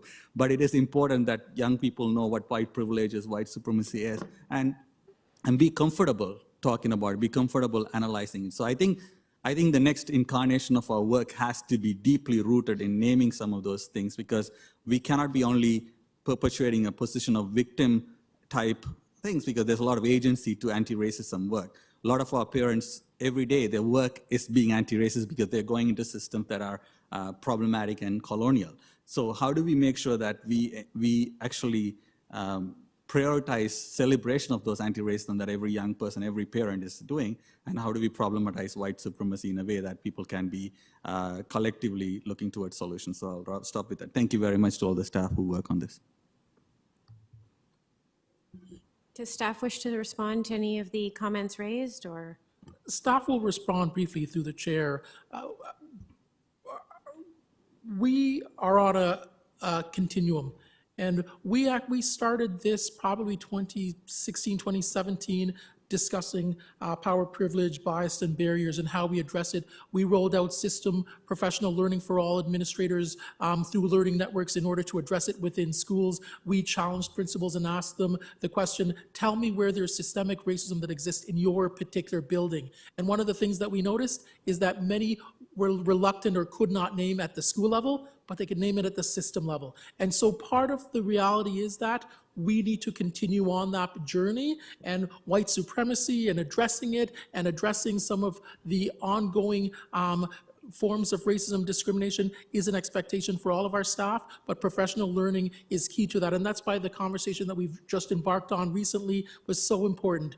In order to provide professional learning, time is needed and necessary. When we look at the equity learning that's taking place around clerical and secretarial and even central offices, within the central offices, we have made a commitment to embark just last year on professional learning for all of our central senior managers and supervisors. It started off with sessions around anti-Indigenous racism and also anti-oppression training. Then this year we moved into anti-Black racism for all of our central supervisory type of officers. And next year we will be looking at Islamophobia and anti-Semitism. So we have a trajectory that we are embarking on in order to address many of what you are talking about, because it's the work that must be done by all of us. So thank you.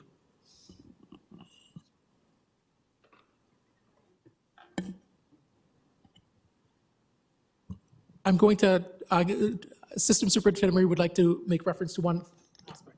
I'll be real short. I just wanted to share that in 2011, the Toronto District School Board was the first board in this province that put in their new teacher induction program plan to ensure that when new teachers enter our district, that they would have training, not only through the Urban Indigenous Education Center, but also focusing on equity leadership competencies. And so I can say to you with full confidence that every new teacher, secondary or elementary, that enters into this district has that form of training. And that continues as they're in that NTIP program. And as Audley mentioned, we are also doing that work as people move from one space to the other in leadership. So when you're moving from an aspiring leader to a new vice principal to a principal, et cetera. So I just want to state that and know that we do talk about ideologies and that we do name it in specific ways. Okay, thank you very much. Next up on the list, and the last on the list, I believe, is Trustee Laskin.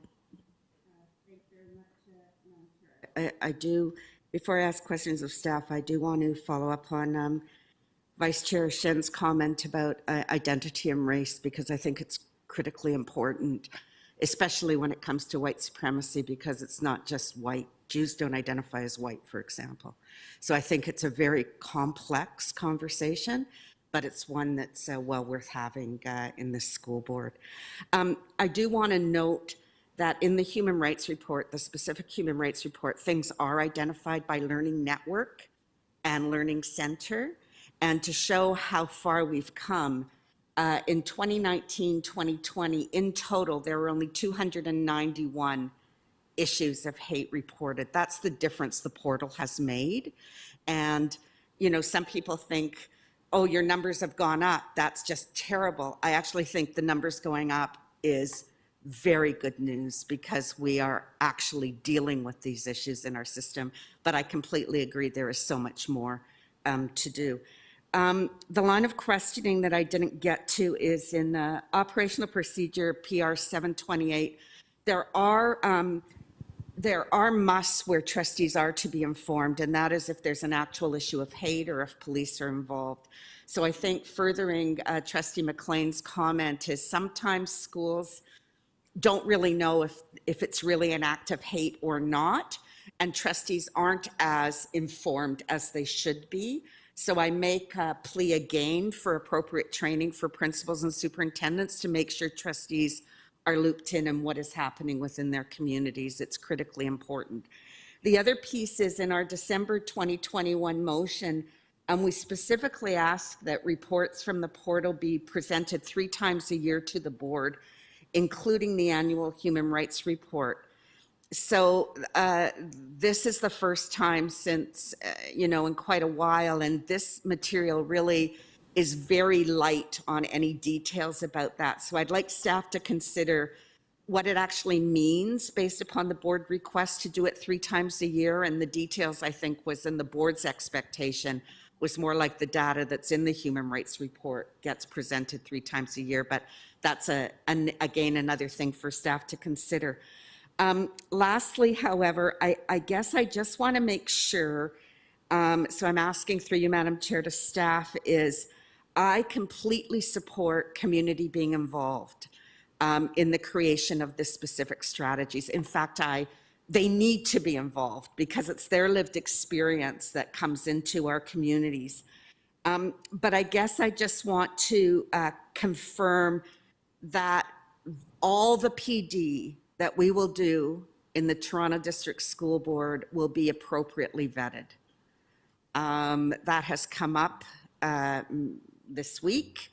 or last week, and I just want to ensure from staff that any professional learning or PD we do within the system will be appropriately vetted, whatever appropriate means from a staff perspective, through you, Madam Chair, to staff. Thank you. And through the chair, I believe the director has opening statements on this one, and then some other staff will follow. Director Russell Rollins. Thank you very much, Associate Director Salmon.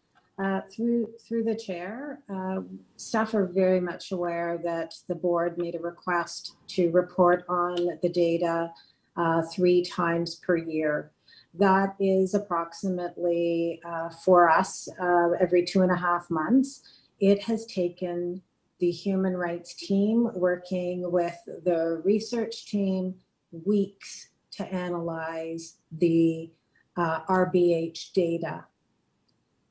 We are understaffed in our human rights department, and so I find I am stuck between asking staff to spend time cleaning the data so that it can be presented to the board, creating a report.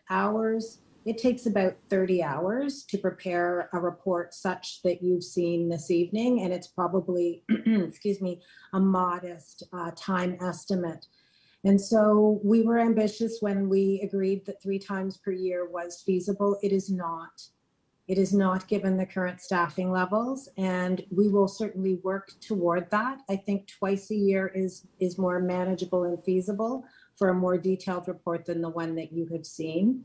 I think as we move through a very difficult budget process, we will have to reevaluate whether or not reports such as the one that you've seen tonight can be produced multiple times per year because of the time commitments. But we do want to ensure that the data that is in the RBH portal is presented to trustees as often as we can do it, as well as we can do it, and in a detailed fashion as you have asked for it. It is not for want of doing that you haven't received it. It really has taken us much more time than we anticipated, and the staffing levels that we are currently at make it very difficult to do that. We are focused on responding and supporting schools and staff in responding effectively to those incidences that have been identified. So I thank you for your patience. We will continue to work towards at least twice a year to be able to report the data in the manner that you have asked for it. And I will turn it over to staff to respond to the second question. Thank you, Director Russell Rollins. With respect to the vetting of materials, we are committed to vetting all TDSB materials that are used for professional learning by the TDSB. We also know that based on certain things that have transpired over the course of the last little bit, that there are times when the TDSB does not have as much jurisdiction with respect to the nature of the professional learning that may be taking place. That is something that we are currently working on remedying as we go forward, because whatever professional learning our staff is engaging in during school time, there is an expectation that we have some influence with respect to it. So thank you for that. Thank you very much, through you, Madam Chair, to staff, and I do appreciate the work involved, and I do appreciate that the beginning of the report was situated.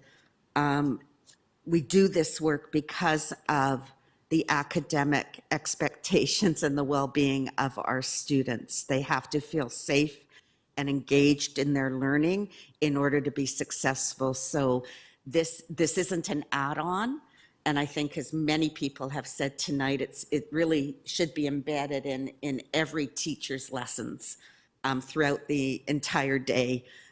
In terms of the ultimate goal of our students' success and well-being. So I do appreciate the work involved.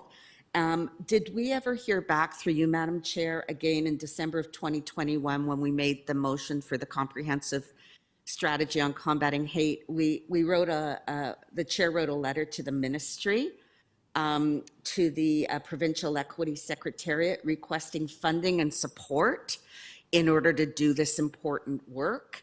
I know we are understaffed. I know it is not seen as a GSN line to support students in this way. Did we ever hear back? And if we have not heard back, I'm wondering if there's consideration for a follow-up through you, Madam Chair.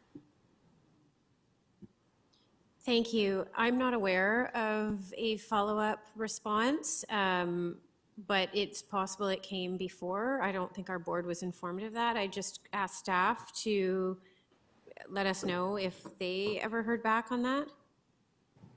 Through the chair. Through the chair. Please go ahead, Director Russell Rollins. Through the chair, I do not believe that we actually received a response. Thank you very much. Then through you, Madam Chair, it might be something that you may wish to follow up on because the work is so important and it should be funded appropriately. Thank you so much. And again, thank you to staff. And last question, when will the human rights report be coming? Through the chair, Ms. Ibrahim?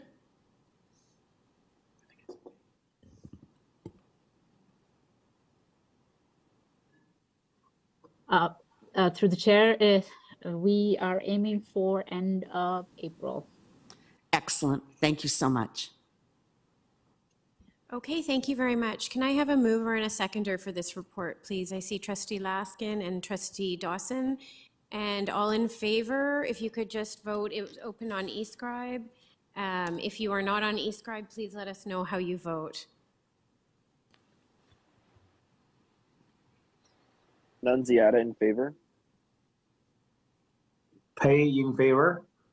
Sriskandarajah in favor. Hassan in favor. Ghost in favor. Hastings in favor. Shan in favor. Arts in favor. Trustee Cherneslin in favor. It's not coming up on eScribe for some reason, I don't think, for those of us in the boardroom. It did for me. Oh, it did for Trustee Laskin. Okay, Trustees Sriskandarajah and Wong, how do you vote? Sriskandarajah in favor. Thank you. And Trustee Wong?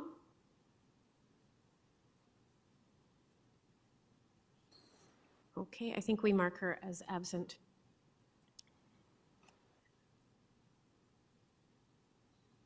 And that has carried 18-0. Thank you, trustees. It is 6:55. We are going to take a 10-minute break. And I apologize to those who feel they want to move forward, but we need to stretch our legs and have a bio break. Thank you. So we will see you back here at 7:05 to finish the rest of the items on tonight's agenda.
Trustee Ghost is here too.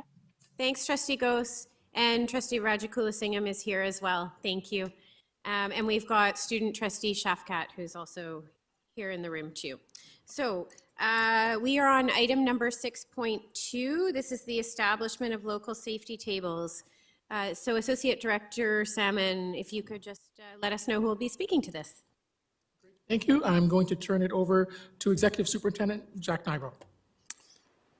Thank you. Through you, Madam Chair, the report may be found on pages 1 and 2 of the agenda package. The establishment of local safety tables emanates from PPC decisions in December. The initial report outlines the parameters and considerations developed by Learning Center executive superintendents, along with Executive Superintendent Spiropoulos, on the purpose, scope, and composition of these tables. It was important, as was discussed by trustees at PPC, to determine the best data sources to inform the establishment of these tables, and we have determined that we would look to the 4 data sources identified on page 2 of the report to guide our thinking and decision-making. Since tables will be established on the basis of need, they will not necessarily be specific to a particular learning center. This regional approach may require that different learning centers collaborate as the need arises. As such, in the initial phase, not all learning centers may be impacted equally. It is important to note that a public health and community-based approach will be used to establish membership of the tables. A goal of the local safety tables is to bring more community resources to our schools, and trustees will be asked to make recommendations about who should be sitting at these tables to support TDSP schools in the local area, with a particular focus on those who represent historically marginalized voices. These tables will focus on proactive, strategic action. It is anticipated that these tables will meet 3 to 4 times, subject to review as necessary. We will measure impact through the additional programming that is made available to our schools, the number of students involved in these new programs, and with general well-being data and school climate data, which includes analysis of disaggregated demographic data, and finally, qualitative data from student focus groups. This concludes our report, and I, along with other executive superintendents who co-authored this report, are happy to take any questions you may have. Okay, thank you very much. We do have a list that has begun, starting with Trustee Laskin, please. It's for you to staff. I'm not clear on the accountability mechanism for these tables. I get that they will meet and do action planning. Will the notes and the actions be publicly available? Is there going to be a place on the website? And then who is the carrier of the discussion from these tables with the list of actions that then will be implemented? Whose responsibility will that be? And how will that be reported back? If they're only meeting 3 or 4 times a year, how will that be reported back to those involved to ensure that their contributions have been valued? Through you, Madam Chair. Through you, Madam Chair, Learning Center executives, along with Executive Superintendent Spiropoulos, will be chairing these tables and will be reporting back on contributions made by the tables, as well as posting whatever information emanates from the tables. So a follow-up, so will there be a site on the website? I know we have now addressing school safety as a kind of a banner piece. So will this fall under that, or will they come back simply through reports to board? Through you, Madam Chair, sorry.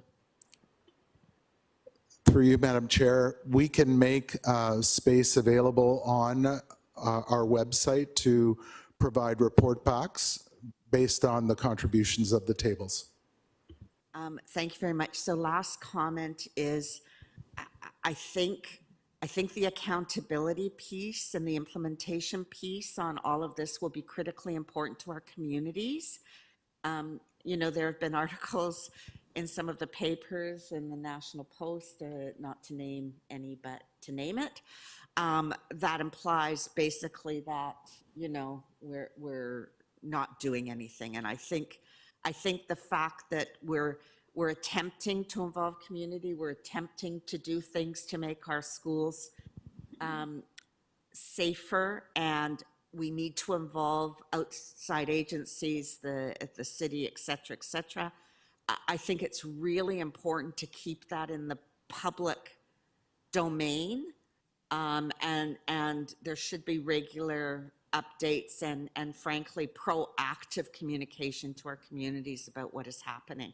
Even if that community doesn't feel they're directly affected, all our communities need to understand, because sadly it's not just one particular school or one particular community. It could really happen anywhere, especially given what's happening in our community on TTC, et cetera, et cetera. So appreciate that through you, Madam Chair.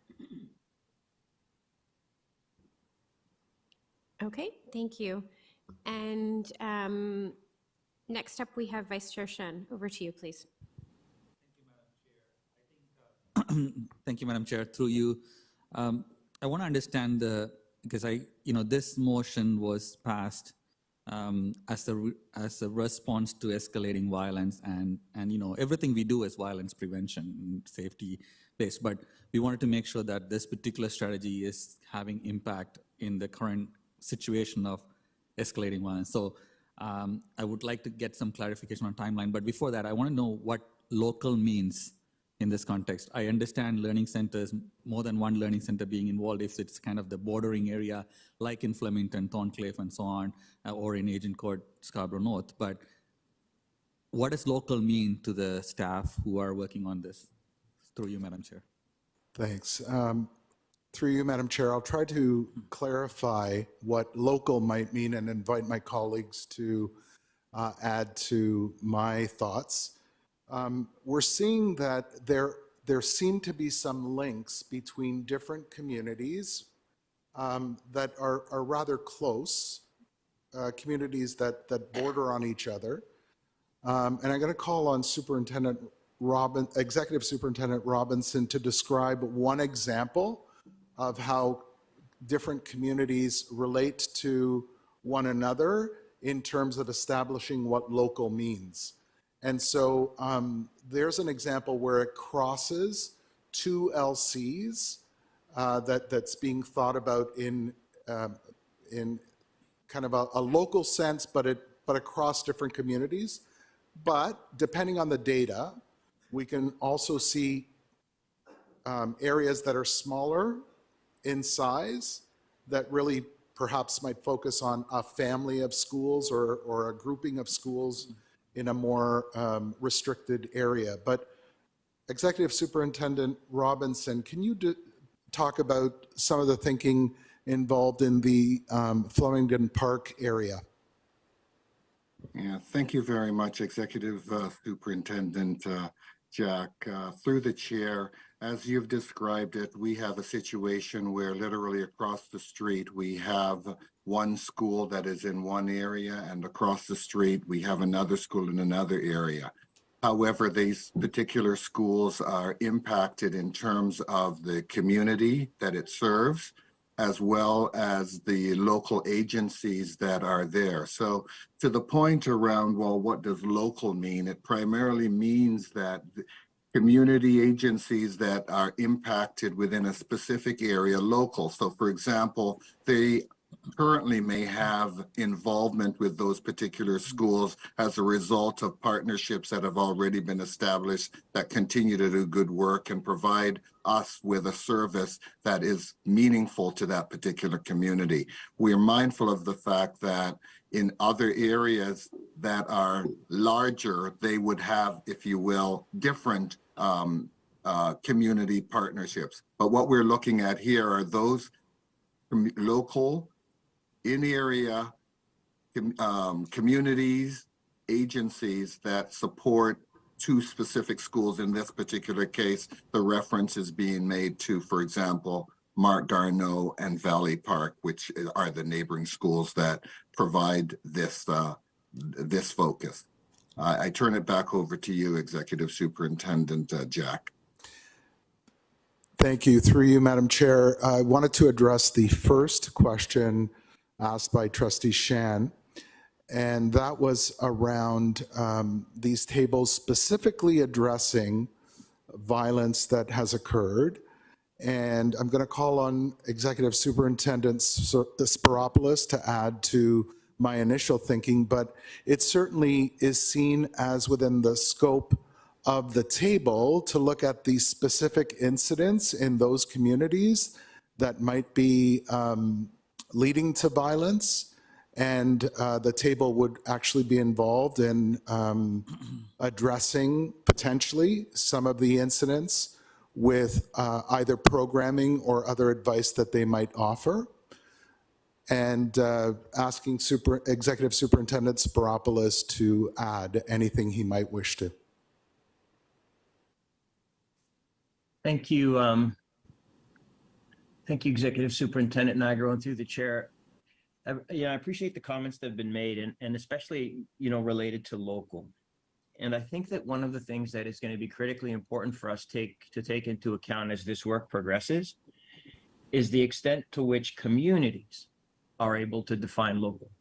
So to the trustees' question, let me say very specifically that for a specific part of Scarborough, in early conversations related to the community tables, we have had feedback that, for example, the masjid that is located near Midland and Lawrence, Abu Bakr, is local.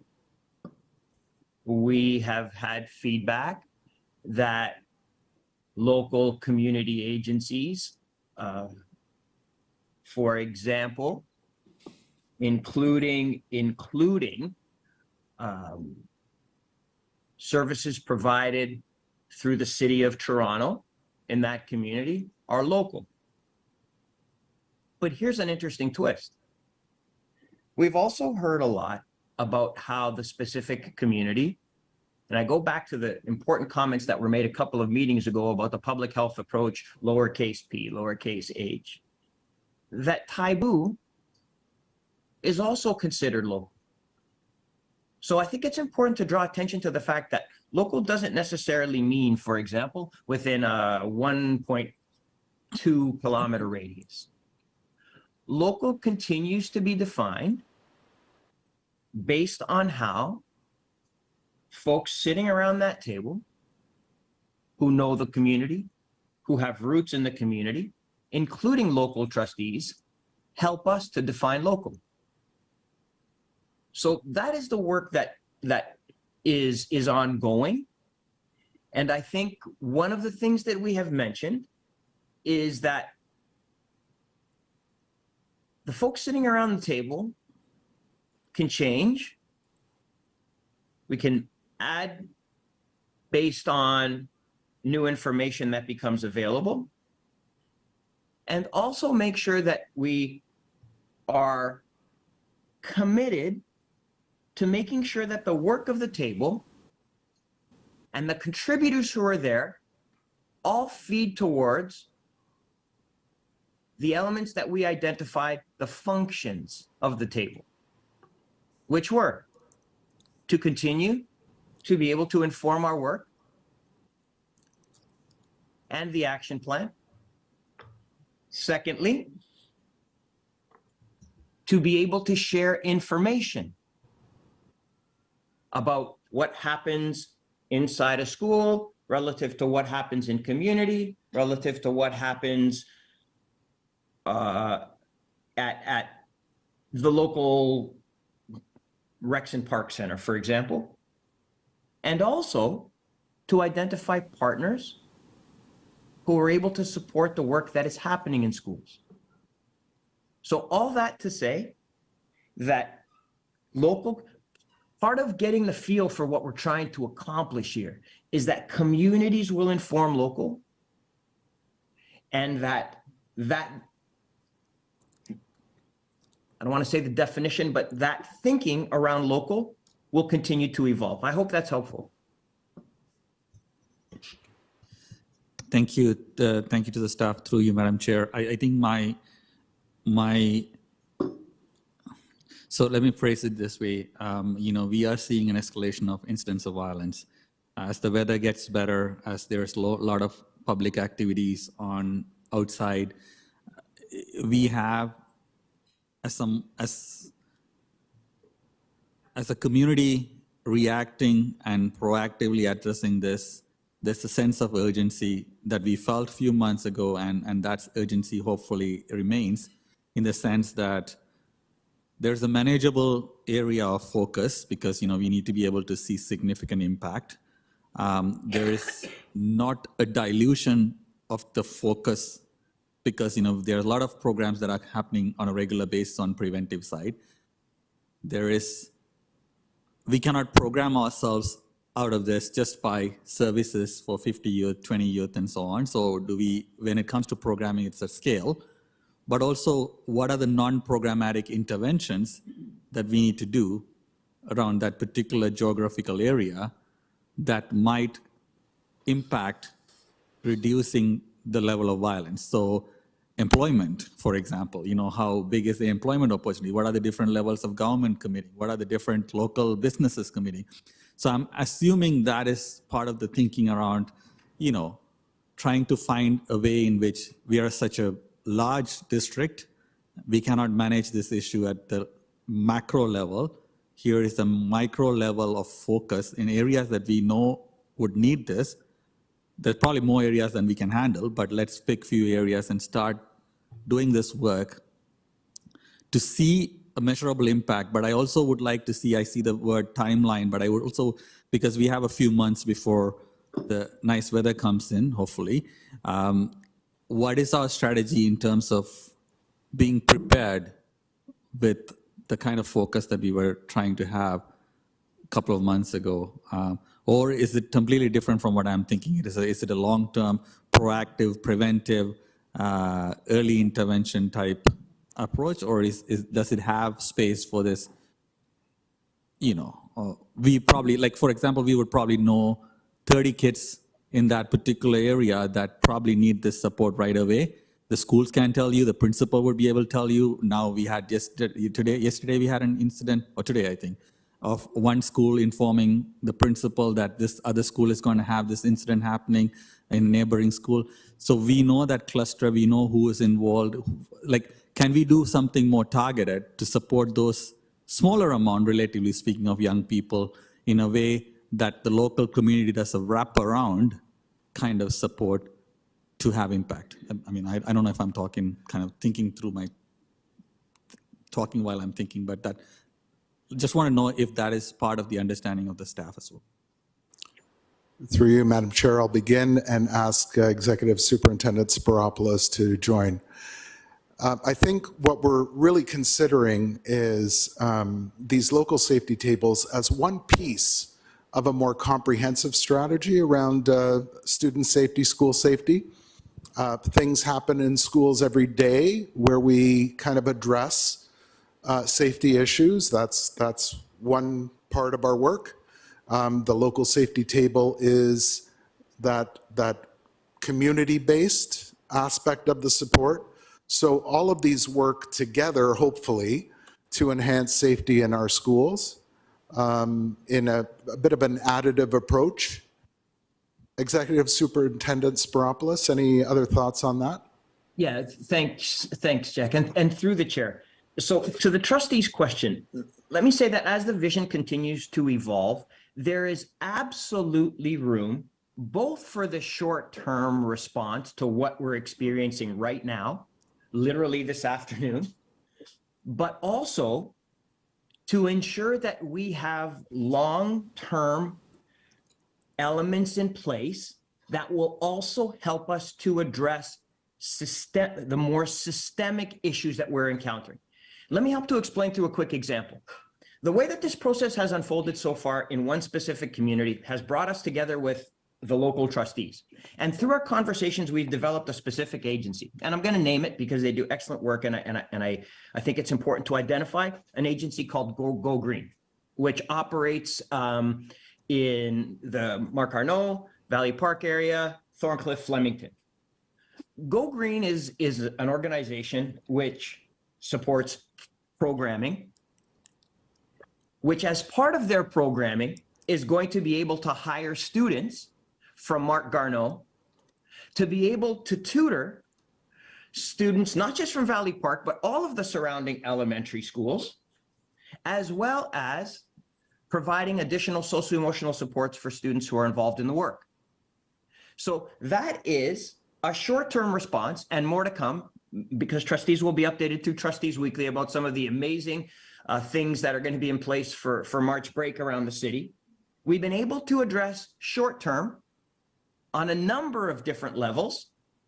So yes, through programming, yes, through social emotional supports, yes, through employment as a poverty reduction strategy, yes to tutoring, yes, during a downtime when students don't necessarily have options and they will be attending for free, but also allows us to get to the relationship with this organization where we can reach beyond just the scope of where we are now, but also to address serious issues such as youth employment, poverty reduction, academic catch-up for students who have perhaps experienced learning gaps. So I hope that example helps to illustrate how this is really starting to come together organically in ways that are going to make a tremendous difference in community. Again, and I've said this since the outset, not in 2 months, not in 6 months, not next year, in about a week and a half.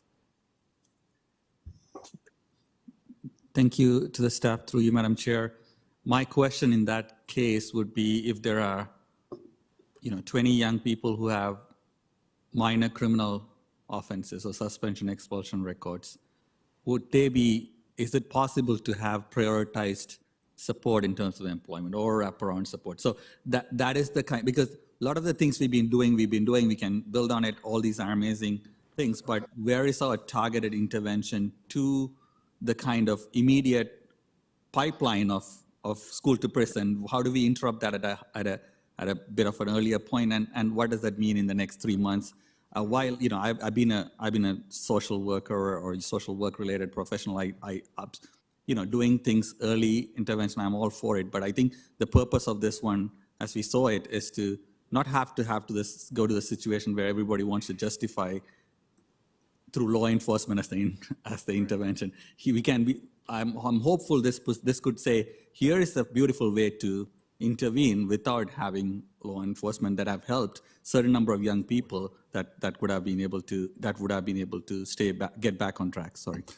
Through you, Madam Chair, Executive Superintendent Spiropoulos. So thank you, and through the chair, and I think the trustee may remember because during a part of a previous tenure, there was experience related to an amazing program called Focus on Youth, and we've done tremendous learning in ways where we absolutely take our policies and procedures around student hiring into account, but we are flexible enough to make sure we are hiring the students who are most in need of the work. And that doesn't necessarily just mean through economic factors, for financial reasons, but it's the whole socio-emotional profile that a student brings to us. So just with respect to the first set of comments, this is absolutely a way to interrupt behavior which contributes to the school to prison pipeline. Absolutely. And we've experienced those good results in prior programs and from those, and we are bringing those forward. And I think one of the most powerful elements of the work that's about to unfold is that we're going to have all these grade 11 and 12 students. And look, I'm going to give this example because I think it's a very relative one. Someone from the community said to me the other day, Jim, if you hire all students who are in a specific program of choice or the TOPS program, then you're missing the mark. And we are absolutely and completely aware of that reality. And we are working with the staff at the school to ensure that the students who are going to be employed over the course of a number of Saturdays and the March break are reflective of the community and are from the community. And what's most powerful is they are going to be leading hundreds of students who they are going to be tutoring and mentoring over the course of the program to ensure that the positive elements of the program filter their way down into the youngest learners as well.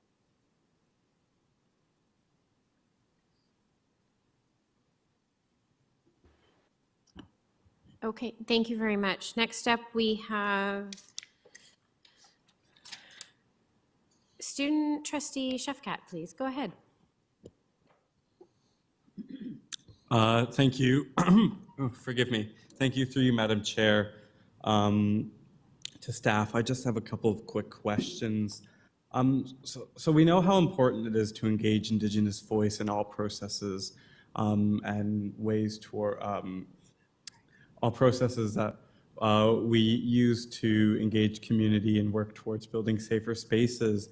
And so can staff provide a bit more detail on how they plan to engage Indigenous students, community and their families at the local safety tables? Through you, Madam Chair. One of the foci of the safety tables is to really elevate those underrepresented voices. And so that will be a key component of the composition of the safety tables. Thank you, through you, Madam Chair. Do staff currently have a plan on how to engage the Indigenous community, or is that still currently in the works? So through you, Madam Chair, and I'm going to ask Executive Superintendent Spiropoulos to chime in on this one. Yeah, thank you, Executive Superintendent Nigro. That's an amazing question by the student trustee. And let me say this, there have been deep and intense conversations with the system superintendent of Indigenous education, as well as with a number of other staff at the UIEC around how this looks related to Indigenous communities.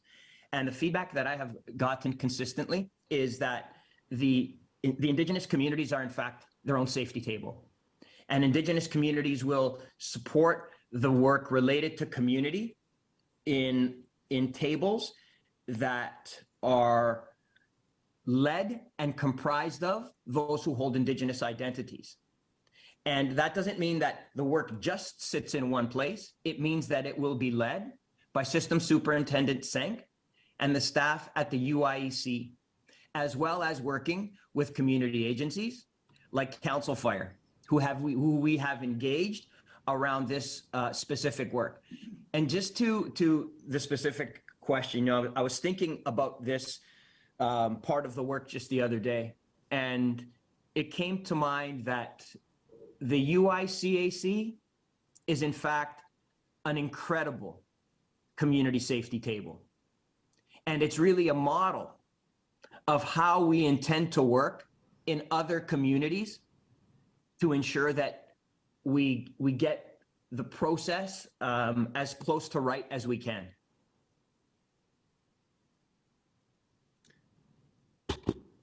Thank you, through you, Madam Chair. Then my final question is, in the report, I saw very, maybe my eyes aren't great, but I didn't see anything specific about student engagement.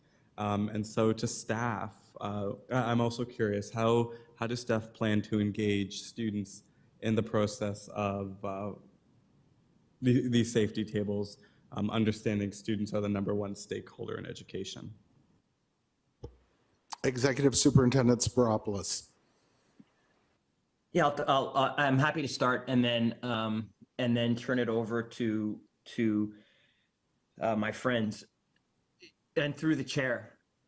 You know, we chopped this one up for a while because there's a lot of thinking around how are we going to have community safety tables and not have students at the table when the work is absolutely intended to support student achievement and well-being. And one of the things that we have absolutely considered is that there are different venues in different ways and different opportunities for students to be able to contribute their feedback in very meaningful ways. And that the community safety tables, while students are always welcome to sit at those tables, may not necessarily be the place to activate student voice in the best way, just based on who will be attending and how that conversation rolls out. Yeah, and as I said, there's been conversation about that. Happy for my executive superintendent to weigh in as well. Through you, Madam Chair, we're always looking for ways to elevate student voice in everything that we do. And in the establishment of these tables, every effort will be made to engage students to be at those tables and to inform what we do in terms of safety at our schools. Thank you, Madam Chair. Those are all my questions. Thank you, Student Trustee Shafkat. Next up, Trustee Dawson. Thank you, through the chair. Thank you for this report. I wondered, so seeing as even very recently, we have seen how youth violence local to our communities is not just a result of dynamics in Toronto. So I was wondering how we might be engaging other municipalities in this regional work.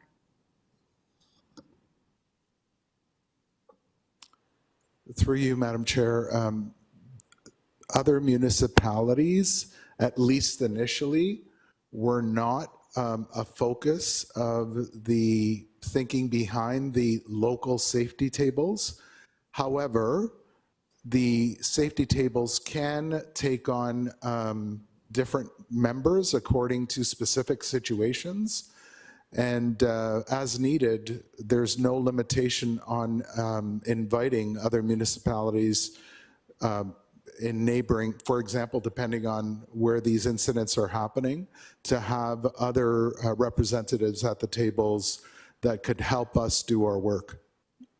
Yeah, and if I may add through the chair, one of the things that the director has been very clear about and that we have said as we have continued our work in this area is that this isn't a TDSB problem.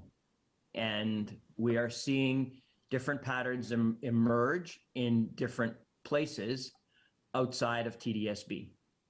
We know that it will be of critical importance to sit down with our coterminous boards to work together on this so that each one of us doesn't feel like we're reinventing the wheel.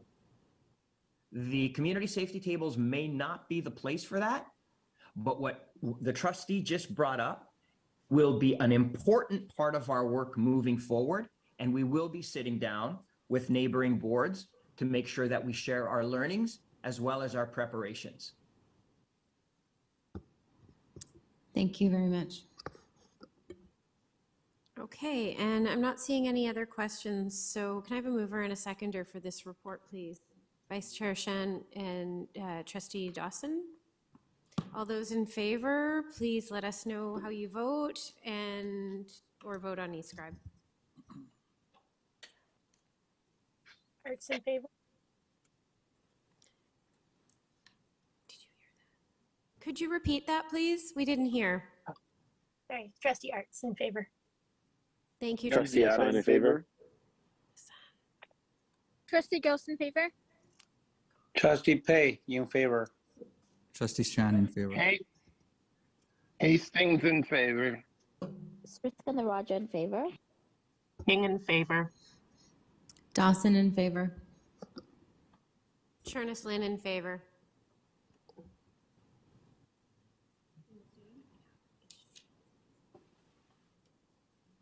Trustee McLean, how do you vote?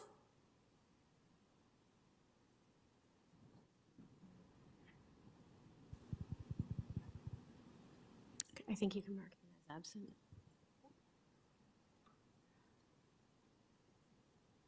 And that has carried unanimously.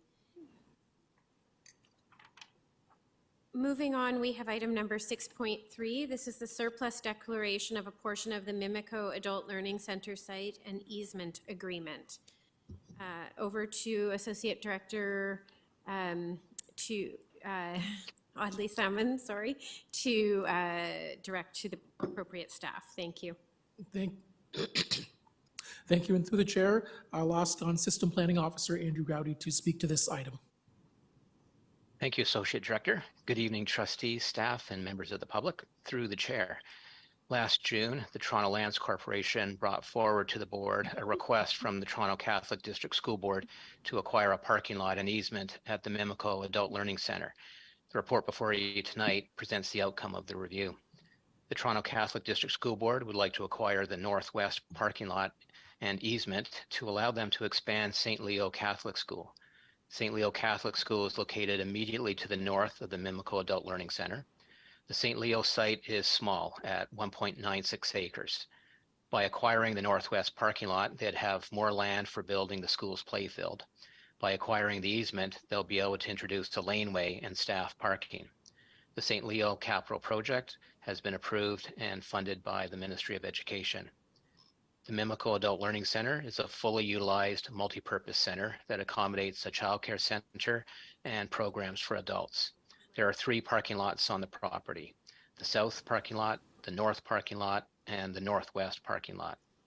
Selling the northwest parking lot to the Toronto Catholic Board will have no impact on the user groups of the Mimico building. This parking lot is already leased to the Toronto Catholic Board for staff parking for St. Leo Catholic School. It's a 49-year lease that started in 2011 and goes until 2060. By selling the northwest parking lot, the Mimico site size will decrease minimally from 4.5 acres to 4.23 acres. The site will remain large enough to support the current operations of the building and have flexibility for accommodating changes over time. The easement is proposed to run along the north edge of the Mimico site. It will allow the Toronto Catholic Board to build a laneway to access staff parking and garbage pickup. The laneway will be shared between us and the Toronto Catholic Board. It will be used by the Mimico user groups to access the north parking lot. The laneway will require some changes to the Mimico site. The laneway will run through the Child Care Center's outdoor play area as well as the north parking lot. The outdoor play area will be relocated to the east side of the Mimico building. The north parking lot will be reconfigured to receive the displaced parking spaces. All of the changes will be paid for by the Toronto Catholic Board. A public meeting was held on February 16th. 11 people attended the meeting. A feedback survey was available for people to fill out and share their thoughts. 3 people filled out the survey. The vast majority of people who attended the meeting and filled out the survey did not have concerns with selling the northwest parking lot. There was some concern expressed about the construction of the laneway impacting a mature tree. As required by the City of Toronto, impacted trees will be replaced at a ratio of 3:1. We have concluded there is general support for the sale of the northwest parking lot and the granting of the easement to the Toronto Catholic Board. We are recommending that the Mimico site be divided into 3 parts as shown in Appendix B. Part 1 is the northwest parking lot recommended to be sold to the Toronto Catholic Board. Part 2 is the area recommended for the easement for the Toronto Catholic Board. And Part 3 is the Mimico site that will remain exclusively owned by the Toronto District School Board. If approved, the Toronto Lands Corporation will apply to the city's Committee of Adjustment to sever the Mimico site into the 3 parts. The Toronto Lands Corporation will circulate Part 1, which is the northwest parking lot, through the Regulation 444/98 process to the ranked list of other public agencies. At the top of the list of ranked public agencies are school boards that currently hold a lease for the property to be sold. Since the Toronto Catholic Board currently leases Part 1, which is the northwest parking lot, they will have first right to purchase it. The Toronto Lands Corporation will also execute the easement agreement with the Toronto Catholic Board for Part 2.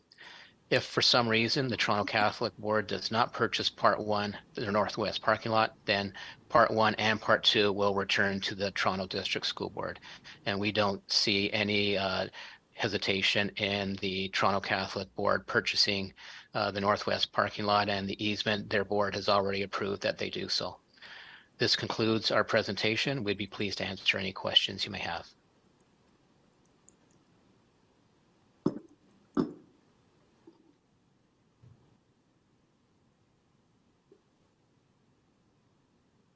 Okay, I'm not seeing any questions. So can I have a mover and a seconder for this report? Nunziata. Okay, we've got trustees Rajakulasingam and Nunziata. Thank you. And we can open the vote on this.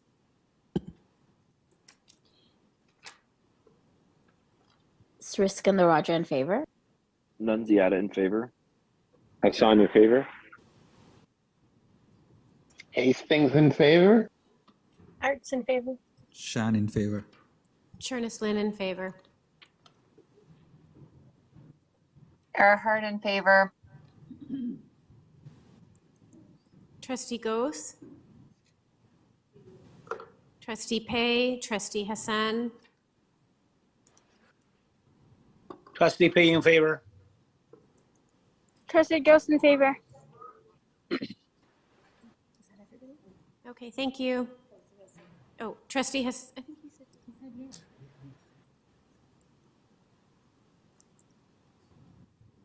And that has carried. Moving on, item number 6.4.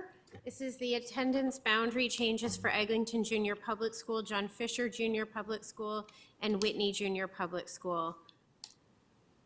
Associate Director Salmon, can you please direct the question or the presentation? Yes, and through the chair, I'll ask System Planning Officer Gowdy to speak to this particular report. Thank you, Associate Director. Through the chair, the report before you addresses accommodation pressures that emerged at Whitney Junior Public School this past September. The school came in above projection by 50 students. The school is currently using its staff room and the computer lab in the library to accommodate the additional classes. The school is currently 112% utilized, and it's projected to continue growing each year up to 123% utilized by 2027 if nothing changes. The enrollment pressure at Whitney comes from new residential developments that will be redirected to the school. Using Whitney as a holding school for new developments is one of the solutions we've implemented to manage the intensification of the Young Eglinton area. The Young Eglinton area is one of the city's growth centers. It's planned for significant high-density mixed-use intensification. The intensification has been occurring over the past 10 years and will continue for at least the next 20 years. This is not new information to the Board of Trustees. We've reported to the board many times over the past 10 years on solutions to this growth. The solutions that have been implemented include changing grades, changing boundaries, moving programs, rebuilding Davisville Junior Public School as a larger facility, converting John Fisher Junior Public School from a single-track French immersion center to a dual-track English and French immersion school, and reopening a closed school, Bannockburn Public School, in September 2024 as a new French immersion center. A further solution that has been implemented is the redirecting of new residential developments occurring in the Eglinton Junior Public School boundary to schools outside the area that have space available. To date, 10 developments have been assigned to Whitney Junior Public School and 7 developments have been assigned to Rippleton Public School. The students living in these developments are bused to these holding schools because of distance. Whitney is approximately 3 kilometers away and Rippleton is approximately 7 kilometers away. The redirections of the developments are intended as an interim solution until space becomes available at local schools, at which time the developments will be returned. The long-term program and accommodation strategy contains a study to look at returning some of these redirected developments to local schools. This study was timed to occur in the 2024-25 school year. We've moved this study forward to this year because of the enrollment pressures at Whitney. Staff have considered other options to address the pressure at Whitney, such as adding portables to the site. The site is small at 2.89 acres, and the portables would have to be placed on the playfield, so staff is not recommending this. Staff is recommending that some of the residential developments be returned to their local schools. This is possible because the enrollment at the local schools, Eglinton Junior Public School and John Fisher Junior Public School, have come down due to the conversion of John Fisher to a dual track school, the boundary change that occurred between John Fisher and Eglinton, and the decrease to the size of the French track at John Fisher. There is now some space available at these schools to receive the new developments. Staff is recommending that 6 of the residential developments be returned to Eglinton Junior Public School, 2 redirected developments be returned to John Fisher Junior Public School, and 2 developments remain assigned to Whitney Junior Public School. 2 developments need to remain assigned to Whitney to avoid overcrowding at Eglinton Junior Public School. Staff is recommending that the reassignment of these 8 developments take effect for September 2023 and only apply to new students entering the TDSB. This means all existing students living in these developments will be able to stay at Whitney Junior Public School until they graduate, and their younger siblings will also be able to attend Whitney Junior Public School, provided the older sibling is attending the school at the time that they enter. A public meeting was held on February 13th. 125 people attended the meeting. The feedback was mixed. There were attendees in support of the recommendations and attendees not in support. A feedback survey was available for people to fill out to share their thoughts. 74 responses were received. 85% were supportive of the recommendations and 15% were not in support. A letter signed by 31 parents has been received that expresses opposition to the recommendations. Numerous emails and phone calls have been received both in support of the recommendations and opposed. Staff believe the recommendations in this report is the best solution to implement at this time.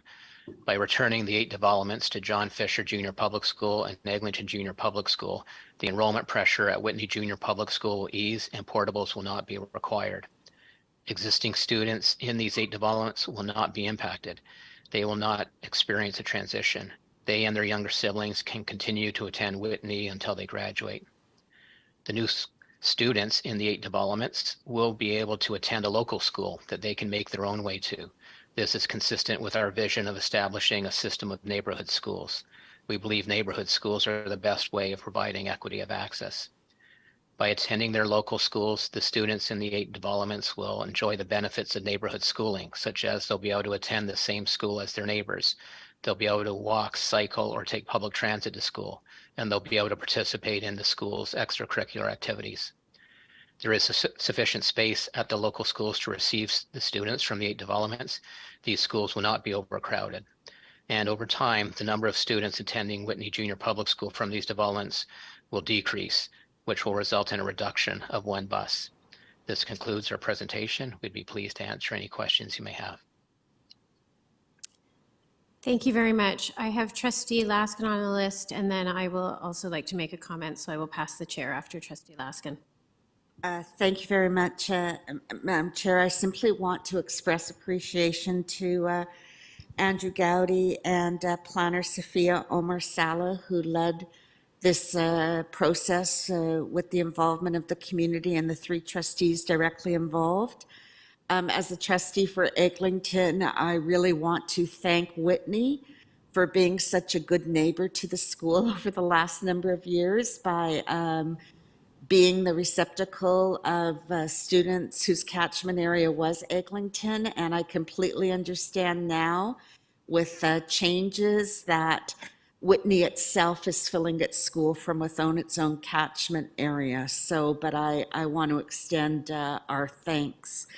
And I think even in this brief presentation, trustees get the flavor of how many years and how many tools our planning staff have used to try to manage enrollments. It's really unbelievable the care that they have taken to attempt to manage enrollments and plan demographics when in fact we have no control over the developments that are happening with the area, and we have to continually respond to the fact that I think right now there are 26,000 units being built whose home school is Eglinton. So thank you to Rippleton also for continuing to house students whose home school would have been Eglinton. And again, just grateful to staff for managing, and grateful to the over 100 parents that came to the virtual meeting to hear from staff. They asked great questions. Staff have provided all the answers and the presentations on our website, which is actually really important as well.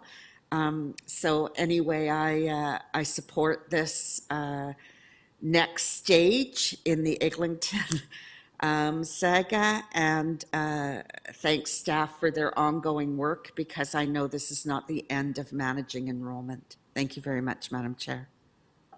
Thank you, Trustee Laskin. I'll just pass the chair to Trustee Vice Chair Shen. Thank you. Go ahead, Chair. Thank you. I would also echo Trustee Laskin's comments, thanking staff for all their work and thanking the public also for persevering through this. It is really challenging to have development continually going up around you and potentially changing your boundaries. I think it is incumbent on us to think about the impact this has on families, and having children bust from a young age when they have a school that they can see sometimes from their condos or their apartments that they can't go to. So overall, I think this is actually a good news story, even though we have heard from some parents over the last little bit who are frustrated by it. It is a good news story. There are many families that will be able now to walk to school in the coming years. That's a great thing in terms of active travel and what we know is great for communities and our vision for our local schools. The other thing that I would just mention is that the continuation of busing is not only environmentally unsound, it's also expensive. And buses in Midtown are not a great thing. It's a very busy area. So removing down the road these school buses as more and more siblings graduate, and us not needing a school bus, I think it's about $55,000 a year to run a school bus. So this is significant in a time when we're really looking at a massive deficit that we have. And so I think we have to remember that while this is a challenge for some families who have developed, they feel they've developed a relationship with a school, we are making sure we're grandfathering. And I know that wonderful relationships will begin at their local schools. And to that end, I would just let trustees know, in case you are wondering, both principals of John Fisher and Eglinton have offered to run open houses in the spring to introduce families to their new community school. So thank you. Thank you. I'll pass the chair back to you, Chair Senneslin. Thank you very much. And we have Trustee Williams up next. Hi there. Thank you. I just want to also thank staff for all the work that went into coming up with these options and the whole process, which was very opportunity for the community to engage, provide feedback. I thought it was a very good process and appreciated all of the feedback that we did receive, the board did receive, including the delegations here this evening around these boundary changes.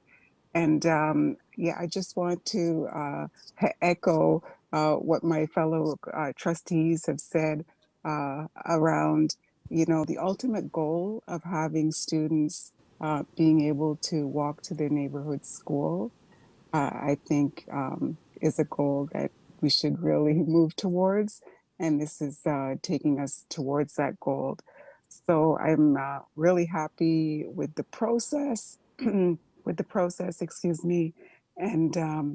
really support the outcome and the attendance boundary changes being proposed. Thank you. Thank you, Trustee Williams. And last on the list we have, and last but not least, I should say, is Trustee Shiskandarajah. Please go ahead. Hi, thank you. I just, I'm not too familiar with the area, but this is a question through the chair to Mr. Gowdy. I'm missing something. So you said that that the students are returning to Eglinton. So were they just, what was the rationale for them to be temporarily at Whitney? I think I missed that part. Through the chair, I have used the phrase returning to Eglinton. These were new developments that we assigned to Whitney before they were occupied. So there weren't actually students from these buildings going to Eglinton, and then we took them out of Eglinton. So when these buildings became occupied, the students started attending Whitney. But the whole reason why we're redirecting these developments away from Eglinton Junior Public School is because Eglinton Junior Public School is in the heart of Midtown, this young Eglinton area. That's one of the city's growth centers that's slated for massive intensification. It's one of the densest communities in the country. There's already significant intensification there that's occurred over the last 10 years, and hence all those solutions that I described and Trustee Laskin described have been implemented. And so one of the additional solutions that have been applied is the assigning of new developments before they're occupied to a school outside of the area, like Whitney, like Rippleton. And then those developments will stay assigned to those schools until space becomes available at the local school. And space did become available at Eglinton Junior Public School, and that's because of a previous solution that we just implemented. We reported out in 2021 on the conversion of John Fisher, which is was a single track French immersion school. We converted into an English and French school, so dual track school. And by doing that, we created a new English boundary for John Fisher. And that English boundary essentially took half of Eglinton Junior Public School's attendance area. So that move created a change in enrollment of Eglinton. It created the space that's now available for us to consider returning these developments back to Eglinton Junior Public School as their local neighborhood school. Back to the chair. Yeah, thank you. That gave me a lot of good context. My next question through the chair, is there another scenario where, as these condos come up again, that we might have to redirect students again? Through the chair, this is definitely one of the tools in our planning toolbox, and we have implemented it widely across the city. In December of last year, we presented a report to the board summarizing all the existing developments that have been redirected. And I think there was 27 pockets in the city where we've done this. And for each one of those developments, we commented on what the receiving schools are, how many kids are currently coming out of those developments, and then what is the potential solution that we're looking for. You know, in some parts of the city, the solution is going to be building a new school. You know, that's the solution for the Scarborough Town Center area, where we're assigning students to Bendale Junior Public School as the holding school. But 705 Progress Avenue is the site that we own with the city, where we have a capital priority project plan to build a new school there. So for each one of those 27 pockets, we'd indicated what we think is the potential solution that we're working towards. Back to the chair. Thank you. And through the chair, you don't foresee that there's going to be another rerouting back to Whitney? Through the chair, there's 27 more residential developments proposed in the Eglinton area. Like this young Eglinton area, Midtown, it's not done by any means. There's 20 more years of growth that we have to manage. So we definitely will be assigning residential developments, these proposed ones that haven't started yet. We'll be assigning them to other holding schools unless we get additional pupil places built within the young Eglinton area. And that definitely is the long-term goal for this part of the city. Last year we reported out on a project to replace Eglinton Junior Public School with a larger facility by working in partnership with a residential developer that owns the property right next door. And this would be a modernization project led by Toronto Lands Corporation to replace Eglinton Junior Public School with more pupil places in a mixed-use development with condo towers on top of the podium. So until we get more pupil places introduced into Young Eglinton, we'll be using the direction of residential developments to help balance enrollment. We're not going to revisit these developments that we're sending back, these 8 developments that we're returning to John Fisher and to Eglinton. They'll be part of the attendance area of those 2 schools, but it's those future developments. They will be assigned at the right time to the most appropriate school at that time. So we'd be looking for the closest school that has the most space available. And right now we can't really comment on which school that could be. That would be an investigation we do at that time, and it would be subject to the demographics of those schools at that moment. Thank you. Thank you. Okay, thank you very much. Next up, we have Trustee Earhart, followed by Trustee Rajagula-Singham. Thanks very much. And through the chair, I've appreciated the responses to the questions so far. They've been very helpful, as well as the comments. So thank you.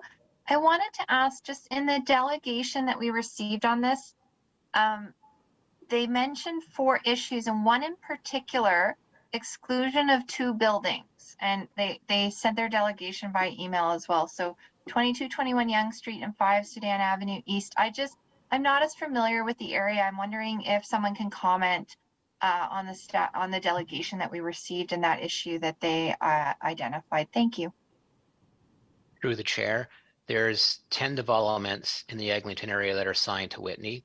And our goal is to address the overcrowding at Whitney, but also not overcrowd any other school in the area. And so in our modeling of the enrollments coming out of these 10 buildings, and when we look at the 3 potential receiving schools, John Fisher, Eglinton, and Whitney, the modeling has indicated that John Fisher can receive 2 developments, Eglinton should only receive 6, and 2 should remain assigned to Whitney. And it's all about balancing enrollment and not overcrowding Eglinton Junior Public School. There's about 40 kids in total coming out of those other 2 developments that we're recommending remain at Whitney. And the modeling shows that if those 2 buildings were added to Eglinton, then we're risking putting Eglinton Junior Public School into the same situation that Whitney Junior Public School is in, where Whitney is using every space available to them, like the staff room and the computer lab as classrooms. And we don't want that situation to manifest itself at Eglinton. And that is the history of Eglinton Junior Public School, by the way, like why we introduced all those other solutions and the redirected developments in the first place is because Eglinton was under that same pressure. They had classes in the hallway. So that's what we're mindful of. And we're trying to provide, the best balance we can between all those 3 schools. And that the best balance requires Whitney to continue to receive 2 of those developments.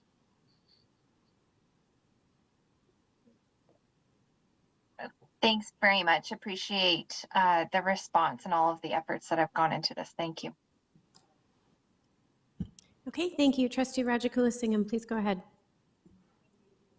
My question, first off, I know it's never easy to do redirections, and I know it's a lot of families are used to school and routine, and it can be difficult. But hearing from the trustees of these areas, as well as from our planning expert, Mr. Gowdy, I trust that the transition and kind of conversations about that will be done, and it will be they'll make it as smooth as possible. I just have a quick question. When a development goes up and we put notice that occupants and students will be redirected to another school, at that point, do we also mention to them that in the future things may change and they may be redirected to the home school? Do we communicate that, or do we just keep it to occupants will be directed to a different school?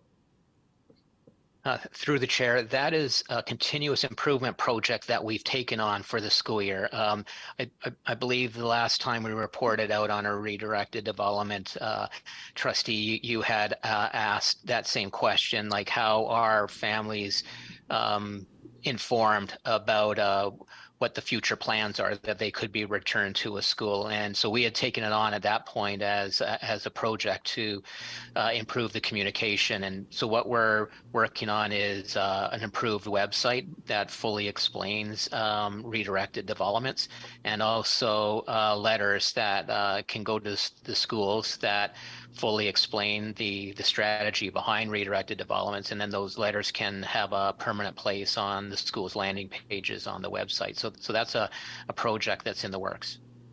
Thank you, through the chair. Not to sound like a broken record, I just know how it could complicate things, and it's just more information never hurts. So thank you so much. Yeah, thank you, trustee. Thank you, Trustee Rajagulasingham. Seeing no other questions, can I have a mover and a seconder for this item? I see Trustee Williams. Thank you, Trustee Williams and Trustee Laskin. Can we open the vote, please, on this? And I'm in favor. Shan in favor. This is Trustee McLean. My toy died, so I'm in favor. Trustee Pei in favor. Trustee Trustee Nunziata Go. in favor. Trustee Gose in favor. Hastings in favor.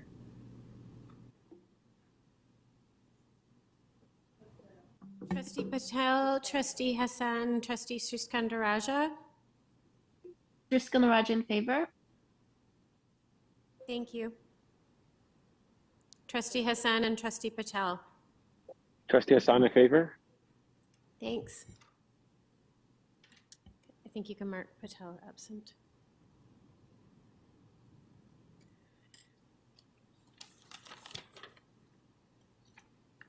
Okay, and that has carried 17-0. I would draw trustees' attention to item number 7, which is a written notice of motion. And next up, we have item number 8, which is private matters. Can I have a mover and a seconder to go into private, please? Trustee Williams. Thank you, Trustee Williams and Vice Chair Shen. All in favor, please say aye. Aye. Aye. Aye. Any opposed? Aye. Okay, thank you. And I'm going to hand the chair over to Vice Chair Shen.